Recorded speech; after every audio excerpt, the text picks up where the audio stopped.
Karina selalu percaya bahwa kehidupan rumah tangga bukan hanya soal cinta, tetapi juga tentang komitmen, saling mengisi, dan rasa saling menghargai. Ia tumbuh di keluarga yang sederhana, dididik untuk bekerja keras sekaligus menghormati pasangan. Sejak kecil, ia bercita-cita menjadi seorang dokter, bukan semata karena prestise profesinya, melainkan karena dorongan dari hati untuk menolong orang lain. Setelah melewati tahun-tahun penuh perjuangan, menahan kantuk demi kuliah panjang, menulis laporan kasus, dan berjaga semalaman di rumah sakit, akhirnya ia bisa meraih gelar dokter muda yang selama ini diimpikannya. Kebahagiaan Karina semakin sempurna saat ia bertemu dengan Nufan, pria yang kemudian menjadi suaminya. Nufan adalah sosok yang terlihat penuh perhatian, selalu ada di samping Karina dalam suka maupun duka.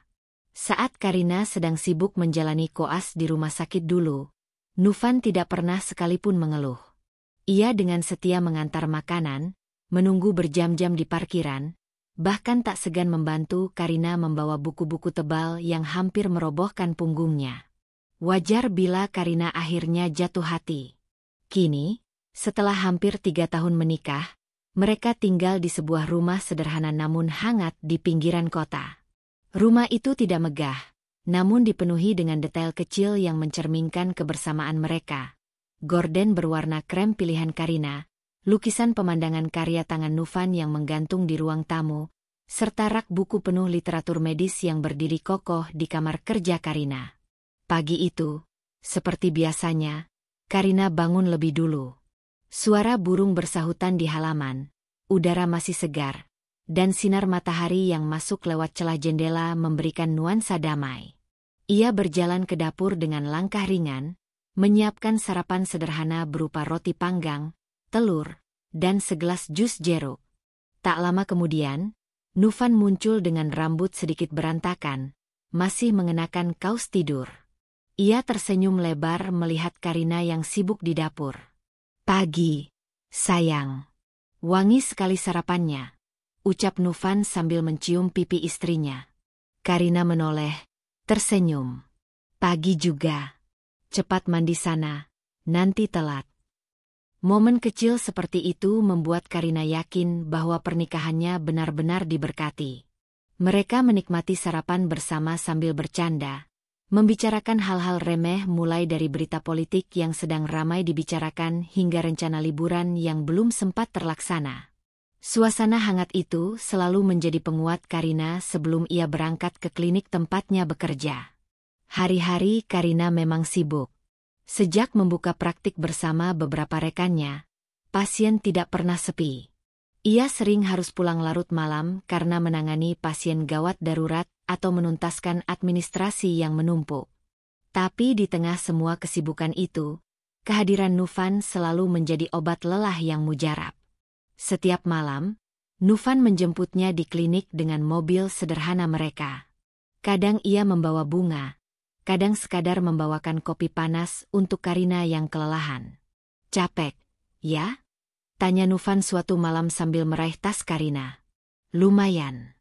Tadi ada pasien yang kondisinya cukup parah, jadi agak lama diobservasi," jawab Karina.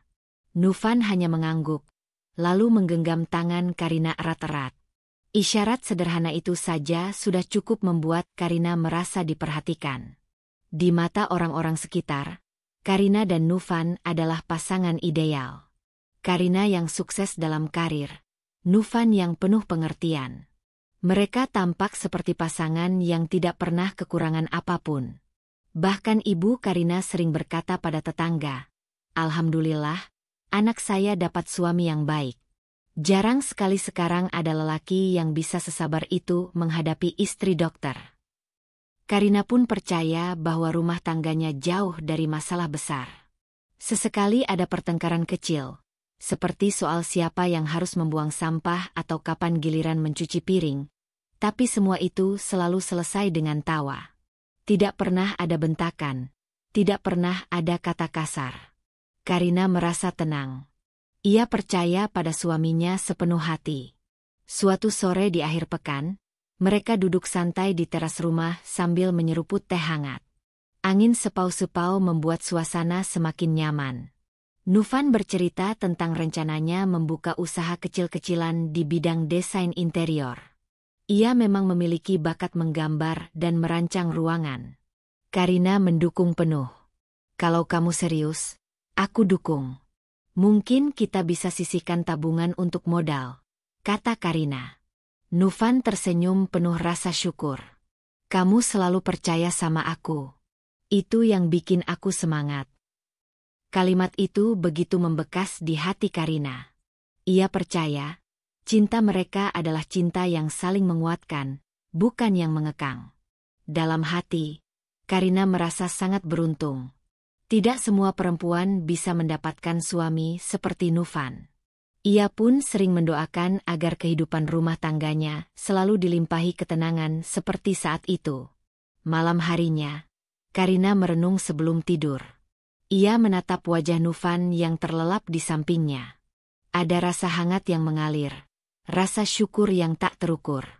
Ia membayangkan masa depan mereka, memiliki anak, membesarkan keluarga kecil dengan cinta, dan terus saling menopang dalam suka maupun duka. Karina tidak pernah membayangkan bahwa kebahagiaan yang dirasakannya hari ini hanyalah permulaan dari sebuah perjalanan panjang yang penuh liku. Ia sama sekali belum tahu bahwa di balik senyum hangat suaminya, ada rahasia besar yang suatu hari akan mengubah hidupnya. Namun untuk saat ini, Karina memilih untuk menutup mata, percaya bahwa dunia masih baik, dan tidur dengan perasaan tenang di dalam pelukan orang yang ia cintai. Rutinitas Karina selalu padat. Sejak membuka klinik kecil bersama dua rekannya, Dr. Arman, seorang internis berpengalaman, dan Dr. Ratri, dokter umum yang ramah, jadwal kerja Karina jarang sekali longgar. Setiap hari, antrean pasien sudah terlihat sejak pagi, bahkan sebelum pintu klinik benar-benar dibuka. Ada pasien yang datang untuk sekadar memeriksa kesehatan, ada yang membawa anak demam, ada pula yang membutuhkan perawatan lebih intensif. Meski lelah, Karina selalu menyambut pasien dengan senyum tulus. Baginya, setiap orang yang datang ke klinik bukan hanya sekadar angka atau kasus medis, melainkan manusia yang membawa harapan untuk sembuh.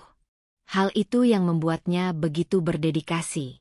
Ia percaya, tugas seorang dokter bukan hanya menyembuhkan tubuh, tapi juga memberikan ketenangan jiwa bagi pasien.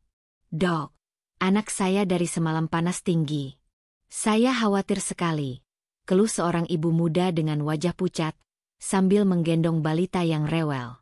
Karina tersenyum lembut. Tenang, Bu. Mari kita periksa dulu.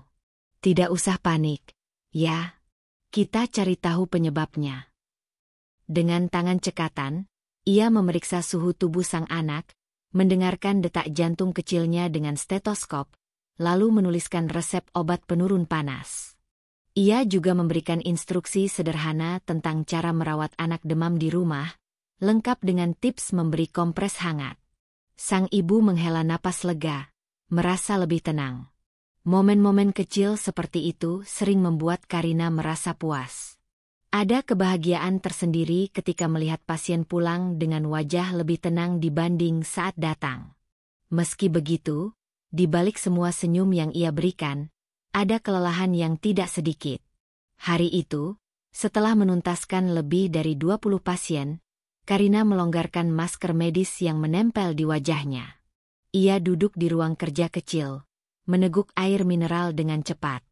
Rasa haus seakan tak ada habisnya. Ia membuka ponsel, sekadar mengecek pesan. Ada satu pesan singkat dari Nufan. Sayang, nanti aku jemput jam 8 malam. Mau makan malam di luar sekalian. Karina tersenyum tipis. Ia merasa beruntung memiliki suami yang selalu memperhatikan. Meski lelah, bayangan makan malam bersama Nufan membuatnya bersemangat kembali. Sore itu, pasien terus berdatangan. Ada yang datang dengan keluhan mak, ada yang sekadar kontrol rutin. Karina melayani semuanya dengan penuh kesabaran. Bahkan ketika seorang pasien lanjut usia menceritakan panjang lebar kisah hidupnya, sesuatu yang tidak berhubungan langsung dengan penyakitnya, Karina tetap mendengarkan dengan sabar. Ia tahu, kadang orang sakit hanya butuh telinga yang mau mendengar. Jam menunjukkan pukul 8 malam ketika klinik akhirnya sepi. Karina merapikan jas putihnya, menghela napas panjang, lalu keluar menuju parkiran. Di sana, Nufan sudah menunggu dengan mobil yang lampunya menyala hangat. Saat Karina membuka pintu, aroma parfum maskulin yang familiar menyambutnya. "Capek banget, ya?" tanya Nufan sambil tersenyum. "Banget. Hari ini pasien penuh," jawab Karina, menyandarkan kepala di sandaran kursi. "Kalau begitu, kita makan malam di tempat favorit kamu. Biar semangat lagi," kata Nufan sambil menyalakan mesin. Karina tersenyum. "Restoran Jepang itu?" "Ya, di sana. Kamu suka kan salmon sashiminya?" Perhatian kecil semacam itu membuat Karina merasa hidupnya sempurna. Mereka tiba di restoran yang tidak terlalu ramai. Lampu temaram, musik lembut mengalun, dan meja mereka dipenuhi makanan kesukaan Karina. Sambil makan, mereka bercakap ringan, bercerita tentang pasien-pasien unik yang ditemui Karina hari itu, dan rencana kecil untuk akhir pekan. "Kalau minggu depan kamu libur, bagaimana kalau kita ke Bandung sebentar? Refreshing," usul Nufan. Karina menatapnya dengan tatapan bahagia. "Aku mau banget. Rasanya sudah lama sekali kita tidak liburan berdua." Malam itu terasa sempurna. Mereka pulang dengan hati ringan, tangan bergenggaman erat seakan dunia baik-baik saja. Hari-hari berikutnya berjalan hampir sama. Karina tenggelam dalam kesibukan klinik, sementara Nufan selalu hadir sebagai penyemangat. Kadang, ketika Karina sedang sibuk menulis laporan, sebuah pesan singkat masuk dari Nufan. "Semangat, sayang. Jangan lupa makan, ya." Kadang pula, saat pulang larut, Karina mendapati termos berisi teh hangat di meja dapur, lengkap dengan secari kertas kecil bertuliskan, "Untuk istri hebatku." Karina sering menceritakan kebahagiaannya itu kepada Ratri, rekannya di klinik. "Aku bersyukur sekali, Erate. Punya suami seperti Nufan itu rasanya hadiah terbesar dalam hidupku." Ratri tersenyum. "Aku bisa lihat kok, kalian memang pasangan yang serasi. Semoga langgeng sampai tua, Rin." Karina mengangguk penuh keyakinan. Ia benar-benar percaya cintanya dan Nufan akan bertahan selamanya. Namun, di balik semua kesibukan dan kebahagiaan itu, tanpa ia sadari, roda kehidupan mulai bergerak membawa perubahan. Seperti tenang sebelum badai, semua terasa damai, terlalu damai, hingga Karina tidak pernah menduga bahwa suatu hari nanti ada sosok asing yang akan masuk ke dalam rutinitasnya, mengguncang semua keyakinannya, dan membuka tabir rahasia yang selama ini tersembunyi rapat. Untuk saat ini, Karina hanya tahu satu hal, ia bahagia. Dan kebahagiaan itu, bagi dirinya, sudah lebih dari cukup. Pagi itu, suasana klinik seperti biasa ramai. Udara masih segar, sinar matahari masuk lewat jendela besar ruang tunggu, dan suara pasien yang bercampur dengan panggilan perawat menciptakan riuh khas yang sudah akrab di telinga Karina. Ia duduk di ruang praktiknya, membuka rekam medis satu persatu, mempersiapkan diri untuk menghadapi hari panjang. Karina selalu menikmati momen ini. Ada kepuasan tersendiri ketika ia bisa menolong orang, meski rasa lelah seringkali menjadi teman akrab. Hari itu, ia sudah menangani beberapa pasien anak, seorang pria parubaya dengan keluhan MAG, dan seorang remaja yang baru saja sembuh dari infeksi paru-paru. Semua berlangsung normal. Namun menjelang siang, seorang pasien baru masuk, berbeda dari biasanya. Seorang perempuan muda melangkah masuk dengan anggun, penampilannya mencolok dibanding pasien lain.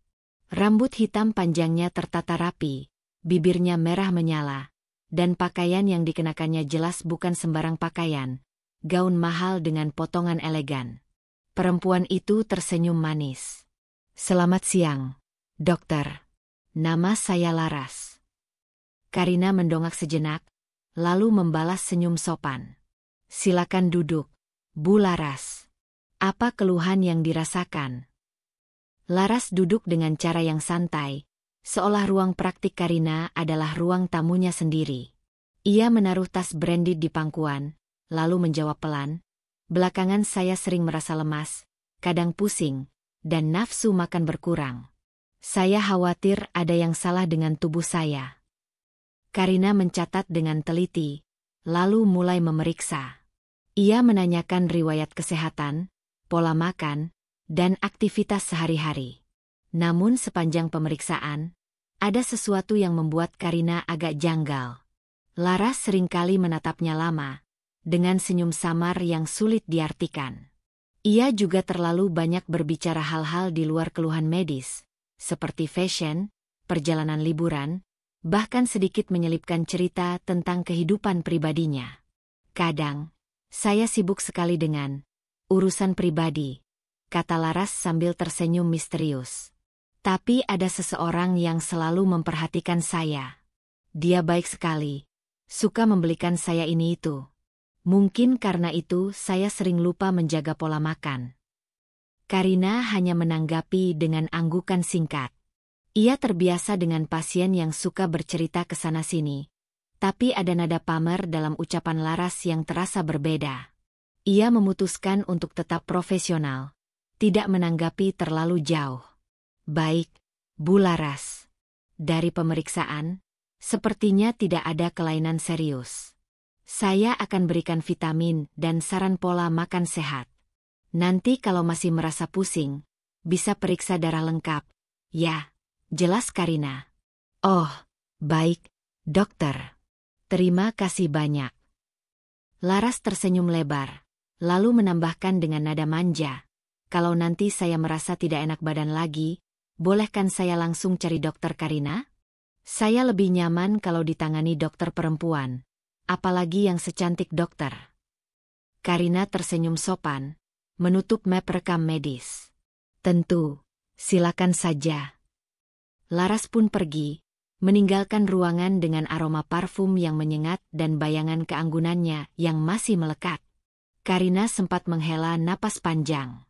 Ada rasa aneh yang tidak bisa ia definisikan. Pasien itu terlalu berbeda dari kebanyakan pasien lain, seakan membawa energi asing yang sulit dijelaskan. Hari-hari berikutnya, Laras datang lagi. Kali ini dengan keluhan yang berbeda, meski sebenarnya ringan. Ia selalu datang dengan penampilan maksimal, kadang mengenakan gaun elegan, kadang pakaian kasual mahal, lengkap dengan aksesoris mencolok. Karina mencoba untuk tetap profesional, meski rasa janggal semakin kuat. Yang lebih membuat Karina heran, Laras seringkali meminta waktu lebih lama di ruang praktik. Ia bercerita panjang lebar, bukan tentang sakitnya, melainkan tentang kehidupannya. Tentang restoran mahal yang baru ia kunjungi, tentang mobil baru yang katanya hadiah, atau tentang seseorang yang sering menemaninya di malam sepi. Karina mendengarkan dengan setengah hati. Di dalam benaknya, ia bertanya-tanya, siapa sebenarnya perempuan ini? Dari mana datangnya semua kemewahan itu? Dan mengapa ia suka sekali menyebut seseorang tanpa pernah menyebut nama? Sore itu, saat klinik hampir tutup, Karina bercerita pada Ratri. Ada pasien baru, namanya Laras. Orangnya agak aneh. Kalau konsultasi lebih banyak bercerita soal hidupnya ketimbang soal sakitnya. Ratri tertawa kecil. "Ah, biasa itu, Rin. Ada pasien memang seperti itu. Mungkin kesepian, jadi butuh tempat cerita." "Bisa jadi," jawab Karina, meski dalam hatinya ia merasa ada sesuatu yang lebih dari sekadar kesepian. Malamnya, Karina dijemput Nufan seperti biasa. Di dalam mobil, ia bercerita tentang pasien-pasien hari itu, termasuk tentang Laras. Ada pasien baru, cantik sekali orangnya, tapi suka sekali bercerita macam-macam. Nufan menoleh sekilas, lalu tersenyum kecil. "Ya, mungkin dia hanya butuh perhatian lebih. Kamu kan memang pandai bikin orang nyaman." Karina mengangguk. Ia tidak menaruh curiga sedikit pun. Baginya, Novan tetaplah suami yang perhatian, dan cerita tentang pasien hanyalah bagian dari rutinitasnya. Ia tidak tahu bahwa suatu hari, nama Laras akan menjadi poros yang mengguncang seluruh kehidupannya. Untuk saat itu, ia hanya menganggap Laras sebagai pasien biasa. Namun rasa janggal yang tersisa di benaknya tak bisa hilang begitu saja. Seolah intuisi kecil di dalam hati mencoba memberi peringatan. Ada sesuatu yang tidak beres. Tapi Karina memilih mengabaikannya. Ia terlalu percaya bahwa hidupnya sempurna, bahwa rumah tangganya kokoh. Laras hanyalah pasien baru. Tidak lebih, tidak kurang. Setidaknya, begitulah yang ia yakini. Untuk sementara waktu. Hari-hari Karina berjalan seperti biasa. Pagi ia berangkat ke klinik, tenggelam dalam rutinitas memeriksa pasien, menulis resep, dan memberikan saran kesehatan. Malamnya, Novan selalu datang menjemput dengan senyum hangat dan pertanyaan singkat. Capek, ya? Atau, mau makan di luar atau langsung pulang? Semua tampak normal, bahkan terlalu normal, seolah hidup mereka benar-benar tanpa celah. Namun perlahan, Karina mulai menangkap hal-hal kecil yang membuatnya resah. Hal-hal yang mungkin bagi orang lain dianggap sepele, tetapi bagi hati seorang istri yang peka, tanda-tanda itu mulai terasa janggal. Suatu sore, ketika ia hendak masuk ke mobil Novan setelah pulang kerja, Karina mencium aroma parfum yang asing. Bukan aroma parfum Novan yang biasa ia kenali, melainkan wangi bunga dengan sentuhan manis yang jelas milik seorang perempuan. Karina sempat terdiam beberapa detik. Parfummu ganti, ya? Tanyanya sambil memasang sabuk pengaman. Novan melirik sekilas lalu tertawa kecil. Oh, itu. Mungkin sisa parfum teman kantor tadi. Kan tadi aku sempat mampir ke kantor lama sebentar. Ketemu beberapa orang.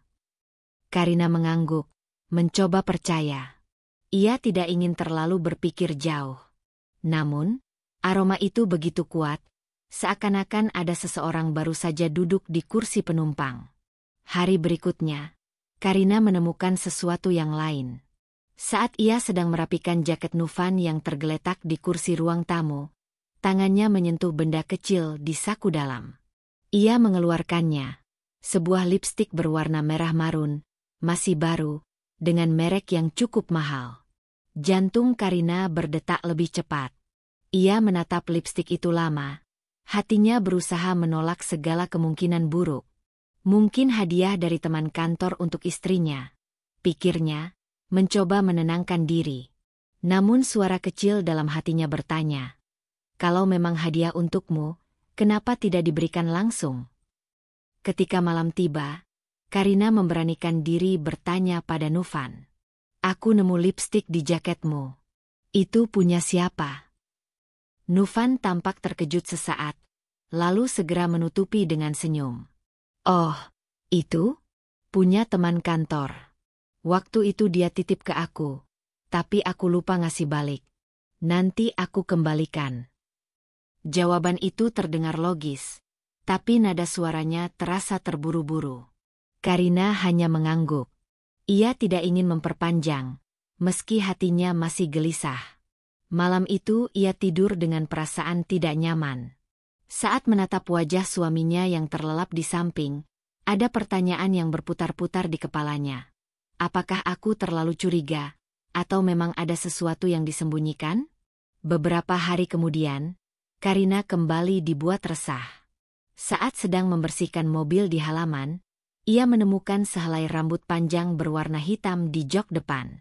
Rambut itu tidak mungkin miliknya, karena ia selalu mengikat rambut rapi ketika bekerja. Ia merasakan sesuatu mencengkeram dadanya. Namun seperti sebelumnya, Karina memilih diam. Ia tidak ingin tergesa-gesa menuduh. Bagaimanapun juga, ia masih percaya pada Novan. Di tengah semua keresahan itu, Laras, pasien barunya, terus datang ke klinik. Setiap kali Laras datang, Karina merasakan ada sesuatu yang mengganggu. Bukan hanya karena sikap Laras yang terlalu manja, tetapi juga karena cerita-ceritanya yang penuh kemewahan. Baru kemarin aku dibelikan tas baru, Dok. Katanya biar aku tambah semangat. Sungguh, dia itu perhatian sekali, kata Laras suatu siang dengan senyum penuh arti. Karina hanya tersenyum tipis, menuliskan resep di kertas. Ia tidak ingin menanggapi terlalu jauh. Namun hatinya kembali tergores. Kata-kata Laras terasa seperti sindiran, seakan-akan sedang memamerkan sesuatu di hadapan Karina. Di rumah, Karina semakin sering termenung. Ia mengingat-ingat semua momen kecil. Parfum asing, lipstik merah, rambut panjang di mobil, dan cerita-cerita Laras. Potongan-potongan itu seperti puzzle yang belum lengkap, tapi perlahan membentuk gambaran yang tidak ingin ia lihat. Suatu malam, Karina duduk sendirian di ruang kerja dengan laptop terbuka, tapi pikirannya melayang jauh. Novan baru pulang, membawa kantong plastik berisi makanan. Sayang, aku bawain sate favoritmu, katanya ceria. Karina menoleh, tersenyum hambar. Terima kasih. Novan tidak menyadari ada sesuatu yang mengganggu hati istrinya.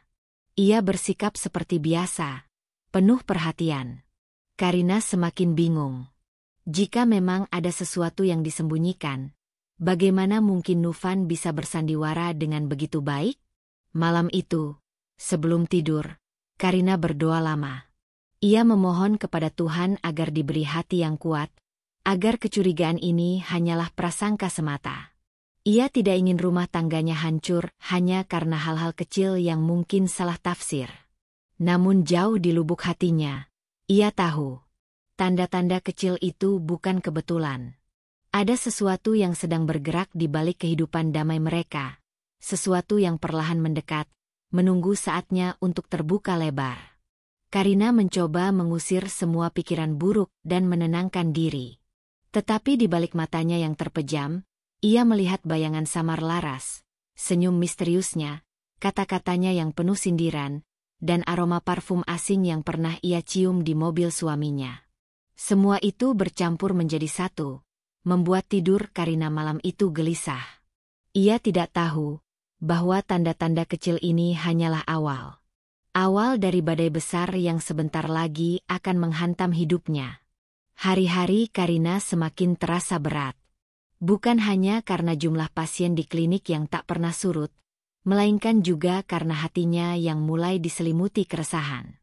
Tanda-tanda kecil yang ia temukan beberapa waktu lalu, parfum asing, lipstik merah di jaket Novan, sehelai rambut hitam di mobil, terus menghantui pikirannya. Ia berusaha menepis semua prasangka, tetapi intuisi seorang istri selalu lebih tajam dari logika. Pagi itu, Karina datang ke klinik dengan senyum tipis. Ia berusaha menutupi kegelisahan di balik wajah profesionalnya. Para pasien tetap disambutnya dengan hangat, meski dalam hati ada rasa perih yang terus berbisik. Ia tahu, pekerjaannya menuntut konsentrasi penuh. Tidak boleh ada ruang untuk kecurigaan pribadi mengganggu keputusan medisnya. Namun, bayangan tentang Novan dan hal-hal mencurigakan itu tak bisa hilang begitu saja. Sekitar pukul 10, pintu ruang praktik Karina diketuk. Perawat masuk sambil membawa map rekam medis. Dok, pasien baru atas nama Laras sudah datang. Ini datanya. Jantung Karina berdegup lebih kencang. Nama itu lagi. Pasien yang selalu meninggalkan rasa janggal setiap kali ia berkunjung. Karina mengangguk pelan. Baik, silakan masuk. Tak lama kemudian, Laras masuk dengan penampilan yang kembali mencolok. Kali ini ia mengenakan blus sutra berwarna pastel, rok ketat elegan, dan sepatu hak tinggi yang berkilau. Tas branded menggantung di lengannya, lengkap dengan kacamata hitam besar yang kemudian ia lepas dengan gerakan anggun. Selamat pagi, dokter cantik, sapa Laras dengan senyum menggoda. Pagi, silakan duduk, jawab Karina singkat, berusaha menjaga sikap profesional. Laras mulai menceritakan keluhannya, pusing ringan, insomnia, dan cepat lelah. Namun, seperti biasa, Pembicaraan segera melebar ke hal-hal pribadi. Entahlah, mungkin karena saya terlalu banyak kegiatan. Belakangan ini juga saya sering diajak keluar makan malam, kadang sampai larut. Dia itu orangnya perhatian sekali.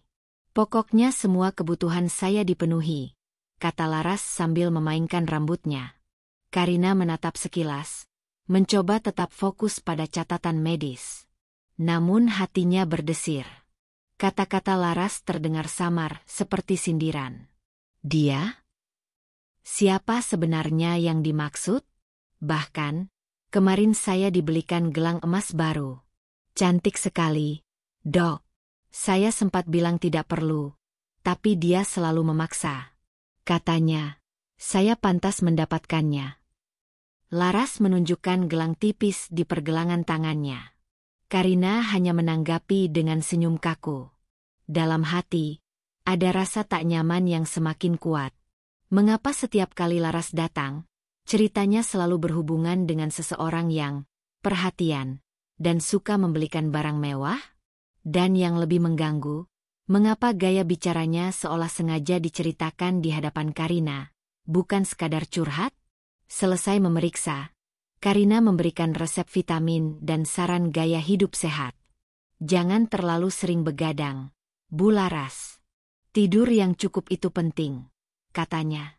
Oh, baiklah. Tapi kadang susah, Dok. Kalau sudah diajak keluar, saya tidak bisa menolak. Apalagi kalau dia sudah menunggu di depan rumah dengan mobilnya. Romantis sekali, ucap Laras sambil tersenyum penuh arti. Kali ini Karina hanya mengangguk. Tidak ada kata-kata yang keluar dari bibirnya. Perasaan di dalam dadanya semakin bergejolak. Setelah Laras pergi, Karina termenung lama di ruang praktiknya. Ia memikirkan semua cerita Laras, lalu menghubungkannya dengan tanda-tanda kecil yang ia temukan di rumah. Apakah mungkin? Karina buru-buru menggeleng, menolak bayangan itu. Sore harinya, saat ia pulang bersama Novan, Karina memperhatikan suaminya lebih detail. Ia menatap gerak-geriknya, cara ia bicara, bahkan nada suaranya. Semua tampak normal. Novan masih hangat, masih perhatian. Namun justru itu yang membuat Karina semakin bingung. Bagaimana mungkin seseorang bisa menyembunyikan sesuatu di balik sikap yang begitu tulus? Di perjalanan, Karina bertanya pelan, "Hari ini kamu sibuk sekali, ya?" Novan tersenyum. "Lumayan. Ada urusan kerjaan yang harus aku urus." "Kenapa?" "Tidak, hanya tanya saja," jawab Karina, mencoba menahan rasa ingin tahunya. Namun, matanya tak sengaja melirik kursi penumpang. Ada bekas lipstik samar di botol air mineral yang tergeletak di sana. Jantung Karina kembali berdetak kencang. Ia tidak bertanya apa-apa, hanya menggenggam tangannya sendiri erat-erat. Malam itu, Karina tidak bisa tidur. Ia berguling di ranjang, memandangi langit-langit kamar dengan mata terbuka. Semua tanda-tanda yang ia temukan, semua cerita Laras, semuanya bercampur aduk dalam pikirannya. Ia mencoba menenangkan diri dengan logika. Mungkin semua ini hanya kebetulan, mungkin hanya prasangka. Tapi suara kecil dalam hatinya berteriak, "Tidak, ada sesuatu yang salah." Beberapa hari kemudian, Karina kembali bertemu Laras di klinik. Kali ini, cerita Laras semakin membuat hatinya bergetar. "Dok, saya lelah sekali. Tapi apa boleh buat, saya dimanjakan terlalu banyak. Semua orang pasti iri kalau tahu betapa beruntungnya saya. Dia selalu ada untuk saya, kapanpun saya butuh. Bahkan tadi malam, setelah makan malam romantis, dia masih sempat mengantar saya pulang meski sudah larut sekali." Karina menahan napas. Kata-kata Laras seperti pisau yang menusuk perlahan. Ia tidak berani menanyakan lebih jauh, tapi intuisi di dalam dirinya semakin jelas. Orang yang dimaksud Laras bukan sembarang pria. Setelah pasien itu pulang, Karina duduk termenung, wajahnya pucat. Ratri yang melihatnya langsung khawatir. "Rin, kamu kenapa?" Kelihatan lelah sekali. Tidak, aku baik-baik saja, jawab Karina singkat. Ia tidak ingin bercerita. Belum. Namun di dalam hatinya, badai mulai mengguncang. Semua tanda-tanda kecil itu kini menyatu dengan cerita Laras yang penuh kemewahan. Puzzle yang tadinya samar mulai membentuk gambar yang jelas, meski Karina masih berusaha menolak kebenarannya. Ia tahu, cepat atau lambat, ia harus menemukan jawaban. Dan jawaban itu, entah akan menguatkan atau menghancurkannya. Untuk sementara, Karina memilih diam. Ia tidak ingin gegabah. Tapi satu hal pasti, kecurigaannya semakin kuat, dan hatinya semakin tak tenang. Hari itu, langit sore terlihat temaram. Awan-awan kelabu menggantung seolah menyimpan sesuatu yang akan turun bersama rintik hujan. Karina duduk di ruang praktiknya yang sepi, memandangi meja yang sudah rapi dengan berkas-berkas pasien. Klinik hampir tutup, hanya tersisa beberapa orang staf yang sedang membereskan ruang tunggu. Namun, hati Karina tidak setenang ruangan itu. Ia masih terus teringat kata-kata Laras pada pertemuan terakhir. Tentang pria yang memanjakannya, tentang makan malam romantis, tentang hadiah-hadiah mewah yang mengalir tanpa henti. Semua itu seakan potongan puzzle yang akhirnya membentuk pola. Pola yang sangat menakutkan untuk diakui. Sore itu, Nufan menelepon. Rin, aku pulang agak telat. Ya, ada rapat mendadak dengan klien. Kamu jangan tunggu, makan dulu saja. Karina terdiam beberapa saat sebelum menjawab. Oh, iya, baik. Namun hatinya mencatat sesuatu. Nada suara Nufan terdengar sedikit tergesa, berbeda dari biasanya. Karina tahu betul suaminya. Setiap nada suaranya. Ia bisa membedakan mana kebohongan kecil dan mana kejujuran. Sejenak Karina ragu. Haruskah ia membiarkan saja dan tetap percaya? Ataukah ia harus mengikuti kata hatinya yang sudah lama berteriak? Dan sore itu, tanpa rencana matang, Karina mengambil keputusan. Ia akan mencari tahu kebenaran. Karina menyetir mobilnya perlahan menyusuri jalan-jalan kota. Tidak ada tujuan pasti, hanya mengikuti intuisi. Ia teringat pernah mendengar nama sebuah restoran dari obrolan pasiennya. Sebuah tempat mewah yang sering dijadikan lokasi makan malam romantis. Bayangan Laras yang berkata, tadi malam diajak makan malam di restoran indah sekali, kembali terngiang. Tidak mungkin, bukan di sana, kan? Gumam Karina. Meski tangannya justru membelokkan setir menuju arah restoran tersebut. Jantungnya berdegup kencang sepanjang perjalanan. Keringat dingin mengalir di telapak tangannya meski AC mobil menyala. Perasaannya campur aduk antara takut, marah, dan penasaran. Ketika sampai di area parkir restoran itu, Karina merasa tubuhnya melemah. Deretan mobil-mobil mewah berjajar rapi. Lampu restoran berkilau hangat, memantulkan cahaya yang romantis dari balik kaca besar. Ia menelan ludah, lalu turun dari mobil dengan langkah gemetar. Karina berdiri di luar, mencoba mengintip ke dalam melalui kaca. Dari sudut pandangnya, terlihat beberapa pasangan tengah menikmati makan malam. Dan di antara mereka, dadanya langsung sesak. Ia melihat sosok yang sangat dikenalnya. Nufan. Suaminya. Ia duduk di meja pojok, mengenakan kemeja rapi. Senyum itu, senyum yang sama yang biasanya ia lihat setiap pagi, kini sedang ditujukan kepada seseorang yang duduk di hadapannya. Dan orang itu adalah Laras. Karina hampir tidak bisa bernapas. Rasanya seperti seluruh darahnya berhenti mengalir. Laras tampak tertawa kecil, menyentuh tangan Nufan di atas meja. Gerakan yang begitu intim, begitu mesra, seakan mereka memang sepasang kekasih resmi, bukan dua orang yang sedang bermain api. Karina mundur selangkah, tangannya menutup mulut agar tidak berteriak. Dunia seakan berputar. Semua kecurigaannya kini menjadi kenyataan yang tak terbantahkan. Pasiennya sendiri, Laras, adalah simpanan suaminya. Hatinya remuk. Seluruh kepercayaan yang ia bangun bertahun-tahun runtuh hanya dalam sekejap. Karina bergegas kembali ke mobilnya. Air mata mengalir deras tanpa bisa ia tahan. Ia memukul-mukul setir mobil dengan penuh amarah dan rasa sakit. "Kenapa, Fen? Kenapa kamu tega?" isaknya. Malam itu, Karina tidak langsung pulang. Ia menyetir tanpa arah, hanya mengikuti jalan yang terus membawanya menjauh. Ia berhenti di tepi danau kecil di pinggiran kota, memarkir mobil, lalu duduk termenung dengan wajah basah. Pikirannya penuh dengan kenangan. Saat pertama kali Novan melamarnya dengan penuh cinta, saat mereka berdua berjuang bersama membangun rumah, saat-saat sederhana menonton film di ruang tamu. Semua kenangan itu kini tercabik oleh satu pengkhianatan besar. Karina menatap bayangan dirinya di kaca mobil. "Apakah aku kurang? Apakah cintaku tidak cukup?" bisiknya pelan.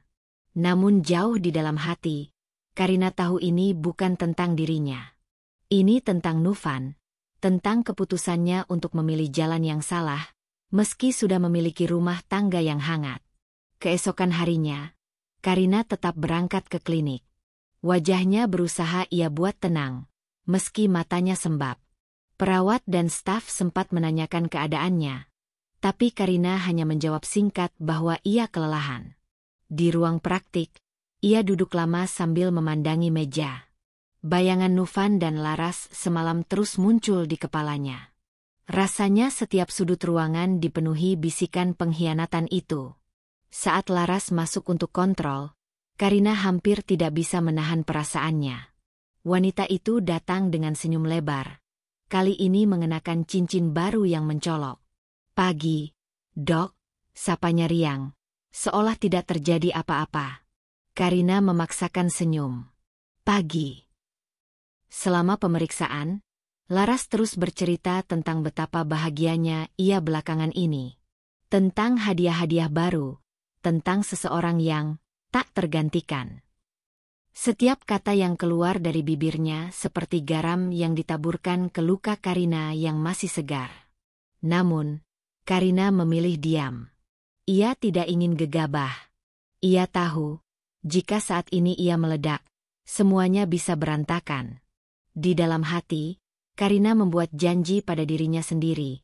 Ia tidak akan tinggal diam. Kebenaran ini harus terbongkar, tidak hanya untuk dirinya, tetapi juga agar Novan dan Laras menyadari kesalahan besar mereka. Hari itu, Karina menyadari satu hal penting. Rahasia tidak bisa selamanya disembunyikan. Cepat atau lambat, semuanya akan terungkap. Dan kini, ia sudah menemukan jawabannya, meski pahit. Malam itu, setelah menyaksikan dengan mata kepalanya sendiri Novan dan Laras tertawa mesra di restoran, Karina pulang ke rumah dengan tubuh yang serasa bukan miliknya lagi. Langkahnya gontai, pandangannya kosong, dan jantungnya terasa seperti diremas berkali-kali. Pintu rumah yang biasanya terasa hangat kini, hanya seperti batas dingin yang memisahkan ia dari kenyataan yang begitu pahit. Begitu masuk, Karina langsung menuju kamar tanpa menyalakan lampu ruang tamu. Ia ingin gelap. Ia ingin kesunyian. Begitu pintu kamar tertutup, seluruh pertahanan yang ia coba bangun di sepanjang jalan pulang runtuh seketika. Tangisnya pecah. Ia terjatuh di lantai, memeluk lutut, menggigil seperti anak kecil yang kehilangan arah. "Aku sudah melihatnya sendiri. Aku tidak salah. Aku tidak salah," gumamnya lirih di antara isakan. Namun rasa sakit itu tak terkatakan. Hatinya hancur berkeping-keping.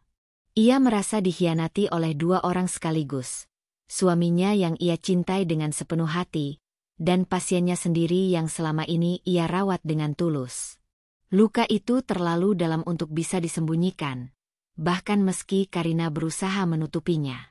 Keesokan paginya, Karina menatap wajahnya di cermin. Lingkar hitam menghitam di bawah matanya. Sisa air mata masih membekas di pipinya. Ia berusaha menepuk wajahnya dengan air dingin, mencoba menyalakan sedikit semangat. Bagaimanapun, ia masih seorang dokter. Ia masih harus berdiri tegak di hadapan pasien yang membutuhkan. Namun, begitu sampai di klinik, semua orang bisa merasakan ada yang berbeda. Perawatnya, Ratri, memandang Karina dengan tatapan penuh tanya. "Dok, kamu baik-baik saja? Wajahmu kelihatan pucat sekali." Karina tersenyum tipis. "Aku hanya kurang tidur." Ratri mengangguk. Meski jelas ia tidak percaya sepenuhnya. Tapi ia tahu, Karina bukan tipe orang yang mudah berbagi cerita, apalagi tentang masalah pribadi. Hari itu, Karina tetap memeriksa pasien seperti biasa. Ia mencoba sekuat tenaga tersenyum, mendengarkan keluhan, menuliskan resep.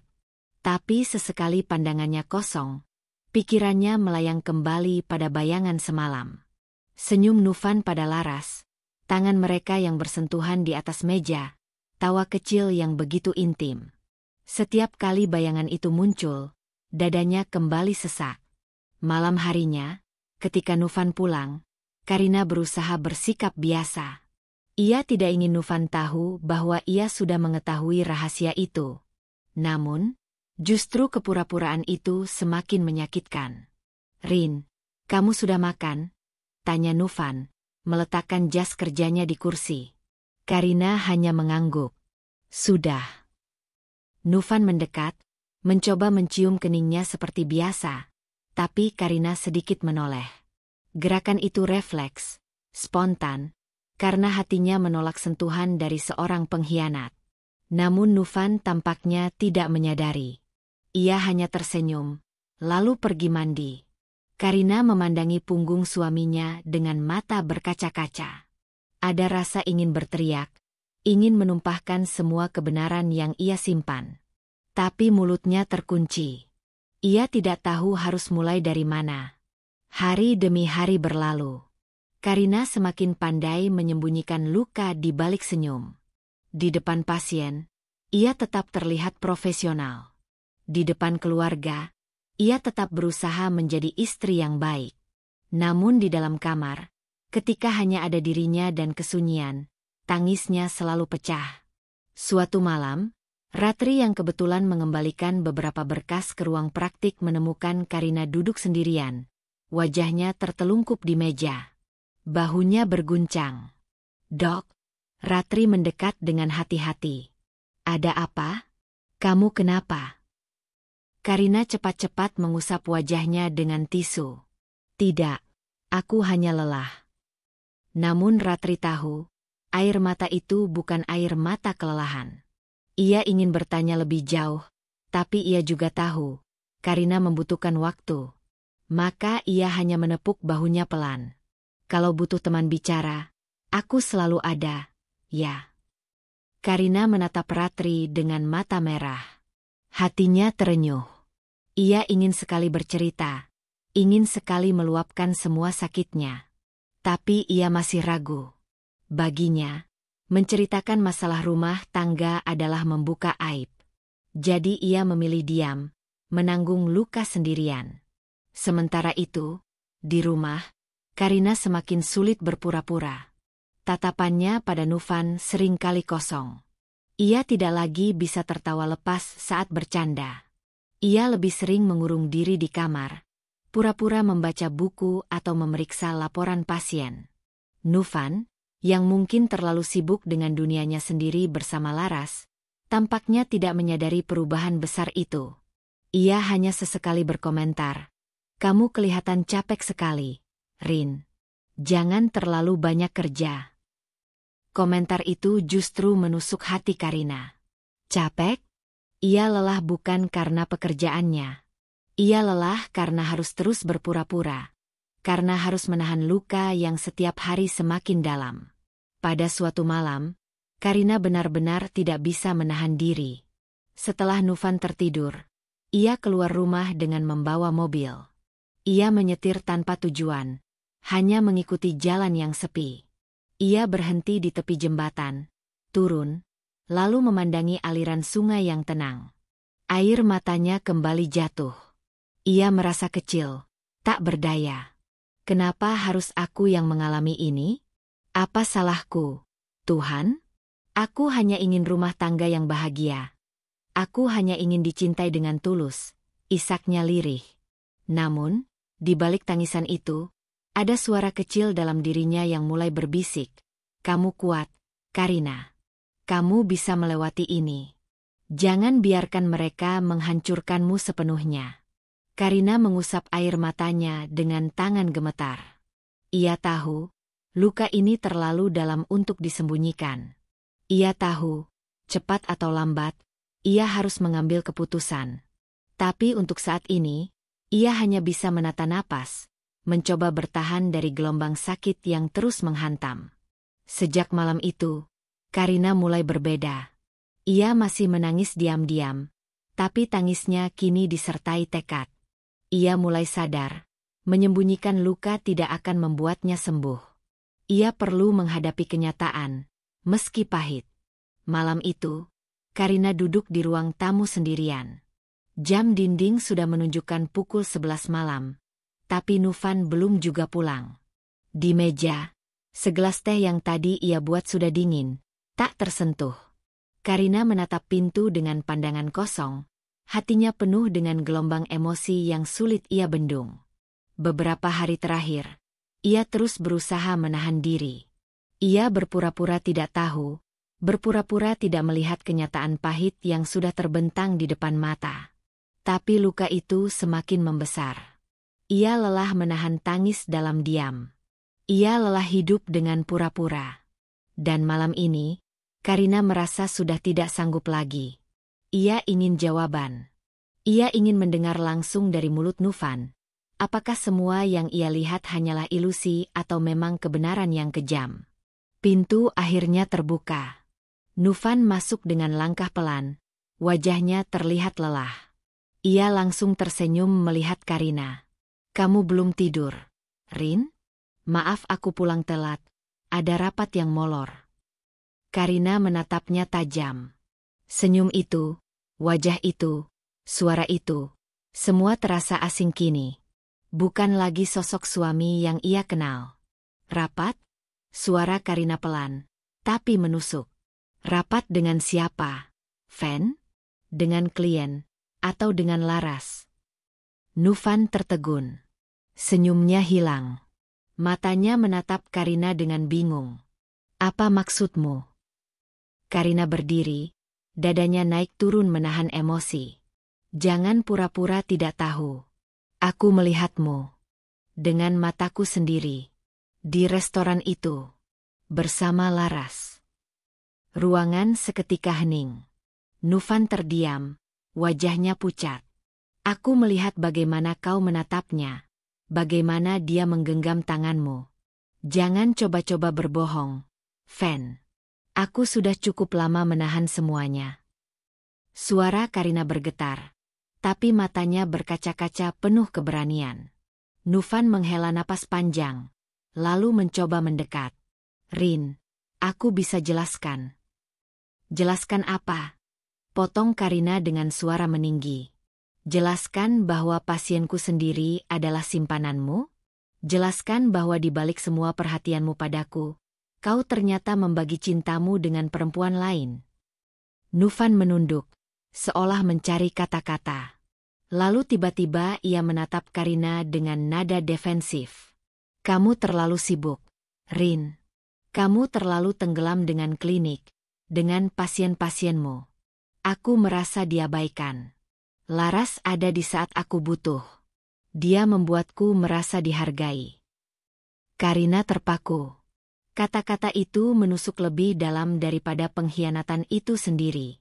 Ia menatap Novan dengan tatapan penuh luka. Jadi itu salahku? Karena aku sibuk bekerja, karena aku berusaha membantu orang lain, maka kau merasa berhak mengkhianatiku. Novan mendesah, mencoba meraih tangan Karina. Aku tidak bermaksud begitu. Aku tetap mencintaimu, Rin. Laras hanya pelarian. Karina segera menarik tangannya. Pelarian? Kau sebut itu pelarian setelah kau berikan hadiah-hadiah mewah, setelah kau makan malam romantis dengannya, setelah kau biarkan dia merasa seolah-olah dia istri sahmu. Air mata mengalir di pipi Karina. Suaranya meninggi, penuh amarah bercampur kepedihan. Aku ini apa, Fen? Aku yang selalu menunggumu pulang. Aku yang selalu percaya padamu. Aku yang rela menahan lelah demi rumah tangga ini. Dan kau balas semua itu dengan pengkhianatan. Novan terdiam. Ia tidak bisa membantah. Karina mengusap air matanya dengan kasar. Aku muak, Fen. Aku muak melihatmu bersembunyi di balik alasan-alasan dangkal. Jika kau merasa aku sibuk, kenapa tidak bicara? Kenapa kau memilih jalan yang paling rendah ini? Novan mencoba mendekat lagi, suaranya lebih pelan. Aku salah, Rin. Aku khilaf. Aku janji akan akhiri semuanya dengan laras. Aku tidak mau kehilanganmu. Karina menatapnya dengan sorot mata yang sulit dijelaskan. Ada cinta, ada luka, ada juga rasa jijik. Janji? Setelah semua yang aku lihat, bagaimana aku bisa percaya lagi? Novan terdiam, wajahnya penuh rasa bersalah. Tapi bagi Karina, keheningan itu justru semakin meyakinkan. Novan memang bersalah, dan ia tidak bisa lagi berpura-pura. Malam itu, pertengkaran mereka memanas. Kata-kata saling menyakiti terlontar, meski di baliknya ada cinta yang masih tersisa. Namun cinta itu sudah dilukai terlalu dalam. Karina akhirnya masuk ke kamar, menutup pintu dengan keras, meninggalkan Novan di ruang tamu yang termenung. Air matanya masih mengalir, tapi di dalam hati ia merasa sedikit lega. Untuk pertama kalinya, ia tidak lagi menyembunyikan luka itu. Ia sudah menghadapinya, meski dengan pedih. Namun, pertarungan belum selesai. Karina tahu, konfrontasi ini hanyalah awal. Masih banyak yang harus ia hadapi. Rasa sakit, keputusan, dan kenyataan bahwa rumah tangganya sudah retak parah. Beberapa hari berikutnya, suasana rumah menjadi dingin. Karina jarang berbicara dengan Novan. Ia memilih fokus pada pekerjaannya, meski hatinya masih hancur. Novan beberapa kali mencoba memperbaiki keadaan, tapi setiap kali ia membuka mulut, Karina teringat kembali pengkhianatan itu. Laras pun masih datang ke klinik, seolah tidak terjadi apa-apa. Senyumnya yang penuh arti kini terasa seperti ejekan bagi Karina. Namun kali ini, Karina menatapnya dengan sorot mata berbeda. Sorot mata perempuan yang siap melawan, bukan lagi yang hanya diam menahan sakit. Karina sadar, ia tidak bisa hanya menangis. Ia harus mengambil langkah. Dan malam itu, Karina menulis di buku catatannya, sebuah kalimat yang menggambarkan isi hatinya. Aku sudah terluka, tapi aku tidak akan kalah. Jika mereka pikir aku akan diam, mereka salah. Aku akan tunjukkan siapa sebenarnya yang pantas dihargai dan siapa yang harus dipermalukan. Malam itu, suasana sebuah hotel bintang 5 di pusat kota tampak meriah. Balai pertemuan megah dipenuhi cahaya lampu kristal yang berkilauan. Musik lembut dari band pengiring membuat tamu-tamu yang hadir tampak tenang dan anggun.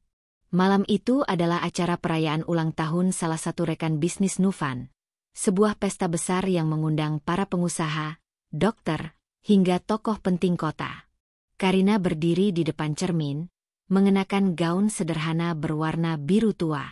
Wajahnya cantik dengan riasan tipis, namun sorot matanya tajam, penuh dengan sesuatu yang tidak biasa.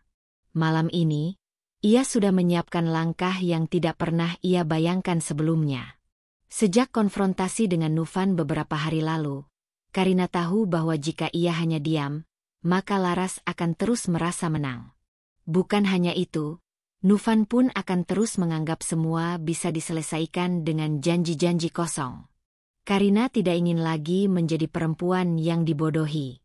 Ia ingin menunjukkan pada semua orang, siapa sebenarnya Laras dan Novan.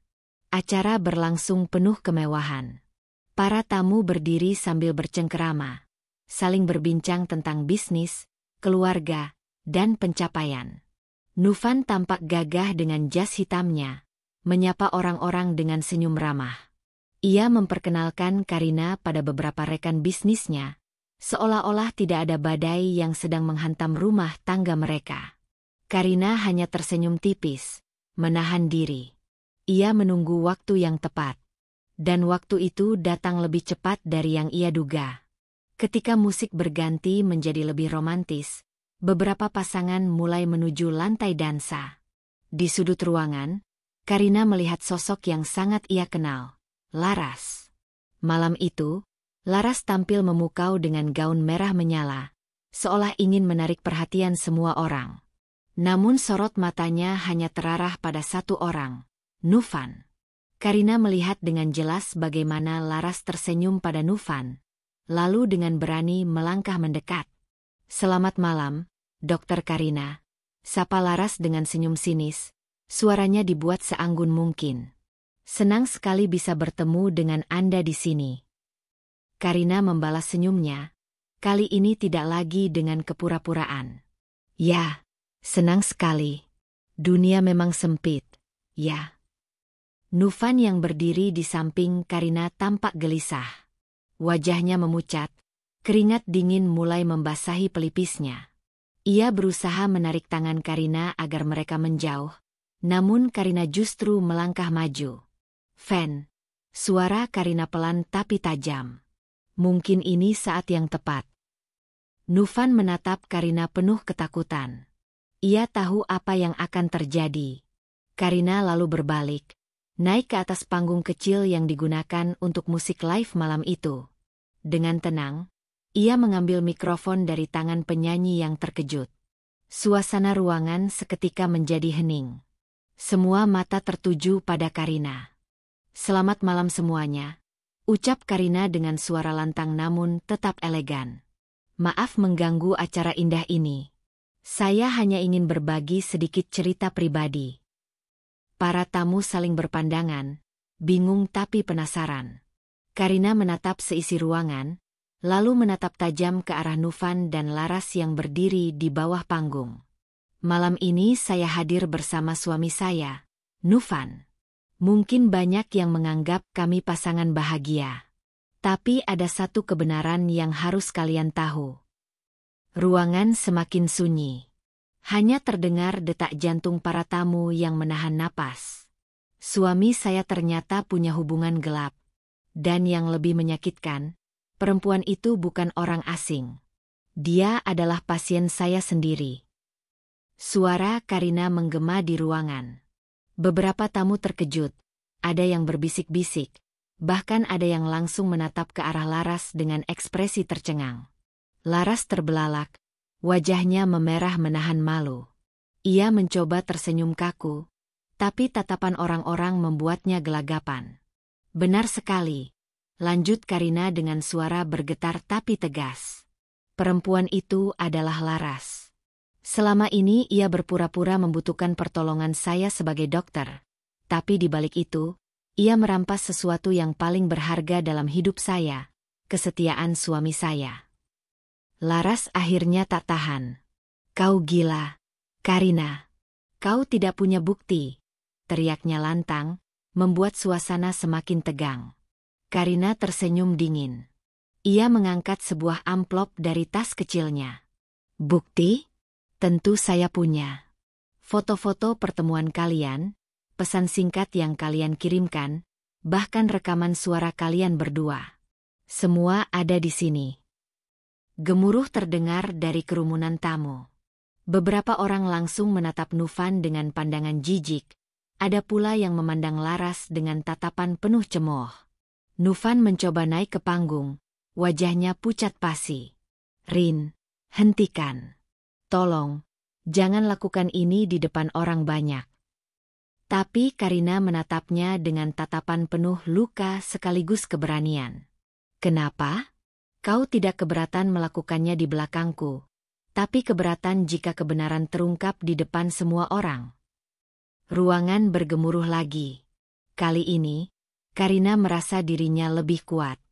Air matanya memang mengalir, tapi di balik itu ada rasa lega. Ia tidak lagi menjadi korban diam-diam.